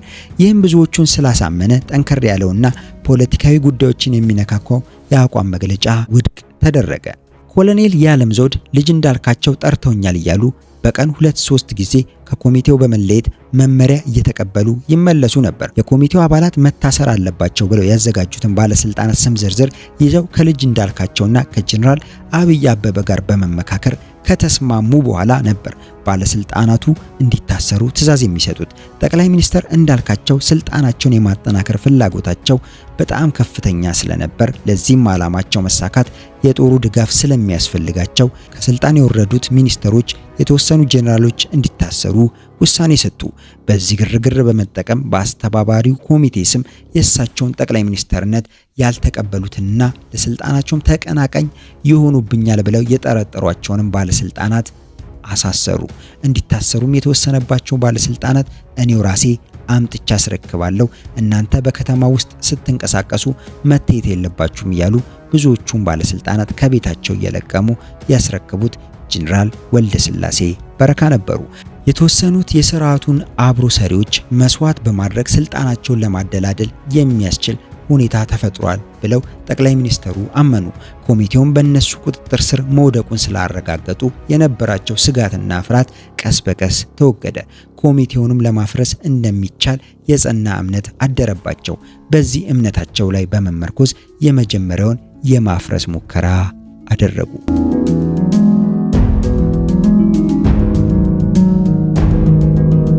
ሚያዝያ 22 ቀን ኮሎኔል አለማየሁ ደስታ ለኮሚቴው የማሰማው አሳሳቢ መረጃ አለኝ ብለው ኮሚቴው ፊት በመቅረብ በጣም አደገኛ ሁኔታ እየተፈጠረ ነው፣ ለኛም ለህዝቡም ህልውና አስጊ ነገር ተከስቷል። የኛን ስብሰባና በንጉሱ ላይ አመጽ መነሳት የሰላሌ ህዝብ ሰምቶ በጣም ተቆጥቷል። በዚህም የተነሳ ህፃን፣ ሴት፣ ሽማግሌ፣ ወጣት ሳይቀር ሁሉም መሳሪያ ያለው መሳሪያውን፣ መሳሪያ የሌለው ጋሻና ጦር፣ ቆንጨራና ስለት ያለውን ነገር ሁሉ ይዞ በእግርና በፈረስ ወደ አዲስ አበባ እየገሰገሰ ነው። በአሁኑ ሰዓት ሱሉልታ ሜዳ ላይ ተሰባስቧል። ዓላማው በእኛ ላይ መዝመት ነው። ከዚህም በላይ የንጉሱ ታማኝ የጦር ክፍሎች ይህንን ኮሚቴ እንዲመቱ ትዕዛዝ ተላልፎላቸዋል። ስለሆነም አሁኑኑ አንድ ፈጣን ውሳኔ መስጠት አለብን የሚል አስፈሪና አስደንጋጭ መረጃ ለኮሚቴው አባላት አቀረቡ። መረጃው ተሰምቶ እንዳበቃ ኮሎኔል ያለምዘውድ እንደመደንገጥ ብለው ራሳቸውን አወዛወዙ። ማረባቸውንም ከኪሳቸው አውጥተው ፊታቸውን መጠራረግ ጀመሩ። ሴራውን ያቀነባበሩት መኮንኖችም ለማስመሰል ቁጭ ብድግ ማለት ጀመሩ። አንዳንዶቹ በተቀመጡበት እንዳሉ ጉዳችን ፈላ ብለው ድምጻቸውን ከፍ በማድረግ ተናግረዋል ይላሉ በወቅቱ የነበሩ የዓይን እማኞች። የቅንብሩ ሚስጥር ያልገባቸው የበታች ሹማምንቶችና ወታደሮች የቀረበው መረጃ እውነት መስሏቸው በድንጋጤ ደነዘዙ። አንዳንዶቹም በላብ ተዘፈቁ። የተላለፈው መልእክት በተሰብሳቢዎቹ አእምሮ ሰርጾ መግባቱንና ሽብር መፍጠሩን ካረጋገጡ በኋላ ኮሎኔል ያለምዘውድ ወንድሞቼ ይህን የመሰለ አሳሳቢ ሁኔታ ተፈጥሮ በእኛና በአዲስ አበባ ሕዝብ ላይ በእኛ ምክንያት ጉዳት ከመድረሱ በፊት አንድ እርምጃ መውሰድ እንዳለብን አምኜበታለሁ። ይህ አሳሳቢ ሁኔታ ከፊታችን ተጋርጦ ስብሰባውን ለመቀጠል አንችልም። ስለዚህ አሁኑኑ ስብሰባውን በትነን ብንለያይ ይሻላል የሚል የውሳኔ አስተያየት አቀረቡ። በዚህ ጊዜ ነበር ሻለቃ አጥናፉ በደም ፍላት ከመቀመጫቸው ተነስተው ጠረጴዛውን በመደብደብ በቁጣና በኃይለ ቃል በንጉሱ ላይ ተነሳስቶ ንጉሱን ከስልጣን ይውረዱ፣ ሚኒስተሮች ይታሰሩ እያለ የሚጠይቅ ህዝብ በምን ታምር ነው እኛ የምናካሄደውን እንቅስቃሴ ተቃውሞ በእኛ ላይ ሊዘምት እየገሰገሰ ነው ተብሎ የሚነገረን? መረጃው በጠቅላላ የሚታመን አይደለም። የዚህ አይነቱ የውሸት መረጃ ሊበትኑን ያሰቡ ወገኖች ያቀዱት ዘዴ ነው። ስለዚህ አልቀበለውም። ሰራዊቱን በሚመለከት በእኛ ላይ እጁን የሚያነሳ አንድም የጦር ክፍል እንደሌለ እርግጠኛ ነኝ። ስለዚህ ጎበዝ ስብሰባችንን ቀጥለን ግባችንን መምታት አለብን ብለው ሻለቃ አጥናፉ በድፍረት ወኔ የሚቀሰቅስ ንግግር ለኮሚቴው አባላት አደረጉ። መረጃው ያስደነገጣቸው አባሎች ሻለቃ አጥናፉ ያደረጉት ንግግር ስላሳመናቸው የመረጃውን ውሸትነት ተረዱ። የመረጋጋት ስሜትም ታየባቸው። ከዚያም በአደናጋሪ መረጃ መፈታት የለብንም፣ ግባችንን እስክንመታ እዚሁ መቆየት አለብን የሚል ድምጽ ማሰማት ጀመሩ። የበታች ሹማምንቱ ጥቂት መኮንኖች በኮሎኔል ያለምዘውድና በኮሎኔል አለማየሁ ላይ አፈጠጡባቸው። በፊቱንም እናንተ ከኛ ጋር የተቀላቀላችሁት ልታፈርሱን ሊወልታችሁ ነው በማለት ዘለፏቸው። ኮሎኔል ያለምዘውድ የአንዳንዶቹ ንግግር በወዱትም በትዕግስት የመረጃውን ትክክለኝነት ለማሳመን ሞከሩ። በእሳቸው ላይ ለመነሳት ያቆበቆበው ኃይል ለማለዘብና ለማረጋጋት ከፍተኛ ጥረት አደረጉ። ስብሰባውን መምራት ከጀመሩበት ቀን ጀምሮ ለምን መበተን እንዳለባቸው የተለያየ አሳማኝ ምክንያቶች በመደርደር በሰጡት ገለጣ ብዙዎቹ ቀስ በቀስ ተቀበሏቸው። ነገሩ በዚህ ሁኔታ እንዳለ የምሳ ሰዓት ስለደረሰ ኮሚቴው ለምሳ ተበተነ።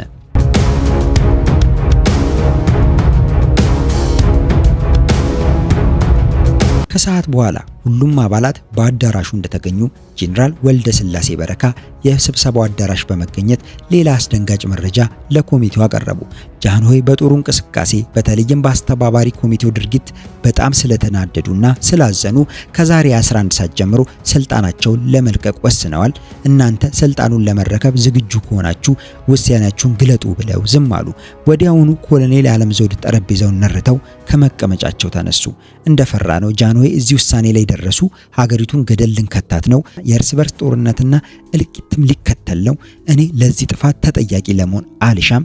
ስራችን በዚህ ላይ ማክተም አለበት ብለው ቁጭ አሉ። ቀጥሎም ሻለቃ ጥበበ መንክር ቀበል አድርገው ቀደም ብለን ይሁን ሁኔታ እንደሚፈጠር ለማስረዳት ሞክረን ነበር፣ ነገር ግን አድማጭ አጣን። አሁንም ቢሆን ጥቂት ሰዓታቶች ስላሉን ስራችንን ማጠናቀቃችን በይፋ ለንጉሱ ገልጠን ብንበተን ይሻላል የሚል ሐሳብ ዝግ ባለ አነጋገር አቀረቡ። ንጉሱ ከስልጣን እለቃለሁ ብለዋል ተብሎ የቀረበው መረጃ ለሻለቃ አጥናፉ የሚዋጥ ነገር አልሆነም።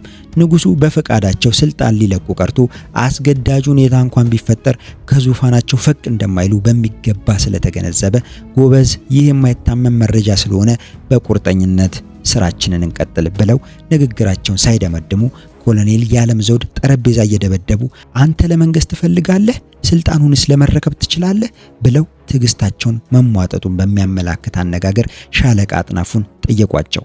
ሻለቃ አጥናፉም አዝማሚያው አላምር አላቸው። በብዙዎቹ አባላት ላይ ፍርሃት ክንፉን እንደዘረጋም ተመለከቱ። በዚህ ሁኔታ መከራከሩ እንደማያዋጣ ተገንዝበው ዝምታን መረጡ። ውይይቱ በስፋት ቀጠለ። የኮሎኔል ያለምዘውድ ደጋፊዎች መድረኩን ተቆጣጠሩ። የኮሚቴው መፍረስን አስፈላጊነት በስፋት አስረዱ። ከዚያም የኮሚቴው አባላት ለንጉሱ አሳውቀን እንበተን የሚለው ሐሳብ ላይ ተስማሙ።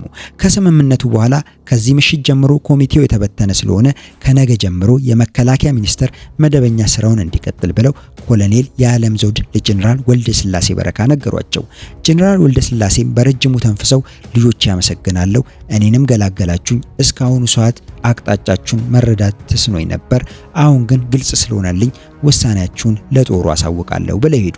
ቀደም ብሎ ሻለቃ ጥበበ መንክር ያዘጋጁትን ጽሑፍ በኮሎኔል የዓለም ዘውድ የሚመራ ቡድን ይዞ በኢዮቤልዩ ቤተ መንግስት ከንጉሱ ፊት ቀረበ። ከሚያዝያ 18 እስከ ሚያዝያ 22 ቀን ስናካሄድ የነበረው ስብሰባ ከዛሬዋ ምሽት ጀምሮ አቋርጠናል። ለአዲሱ ካቢኔ ሙሉ ድጋፍ ለመስጠት ተስማምተናል። ስራ ማቆምና ሰላማዊ ሰልፍ ማድረግ ከዚህ ቀን በኋላ ማክተም እንዳለበት ተስማምተናል የሚለውን ጽሑፍ በአንድ አባል አማካይነት ለንጉሱ ተነበበ። ንጉሱም ፊታቸውን እንዳኮሳተሩ ያላችሁትን ተቀበለናል ብለው አሰናበቷቸው። ይህም የኮሚቴው ውሳኔ በሬዲዮና በቴሌቪዥን ለህዝብ ተገለጠ። የሁለተኛው የወታደራዊው አስተባባሪ ኮሚቴ ተግባር በሚያዝያ 22 ቀን ወደ ምሽት ገደማ በዚህ አይነት ሁኔታ ተደመደመ። የኮሚቴው አባላት ከፊሉ እያዘኑ ከፊሉ እየተደሰቱ ወደ ቤታቸው ገቡ። ቀጥሎ የተመሰረተው የሶስተኛው አስተባባሪ ኮሚቴ ደርግ ነበር። ደርግ ለንጉሱ መጥፊያ ሆነ። በቀጣይ ፕሮግራሜ ደርግ እንዴት እንደተመሰረተ በስርስር የምነግራችሁ ይሆናል።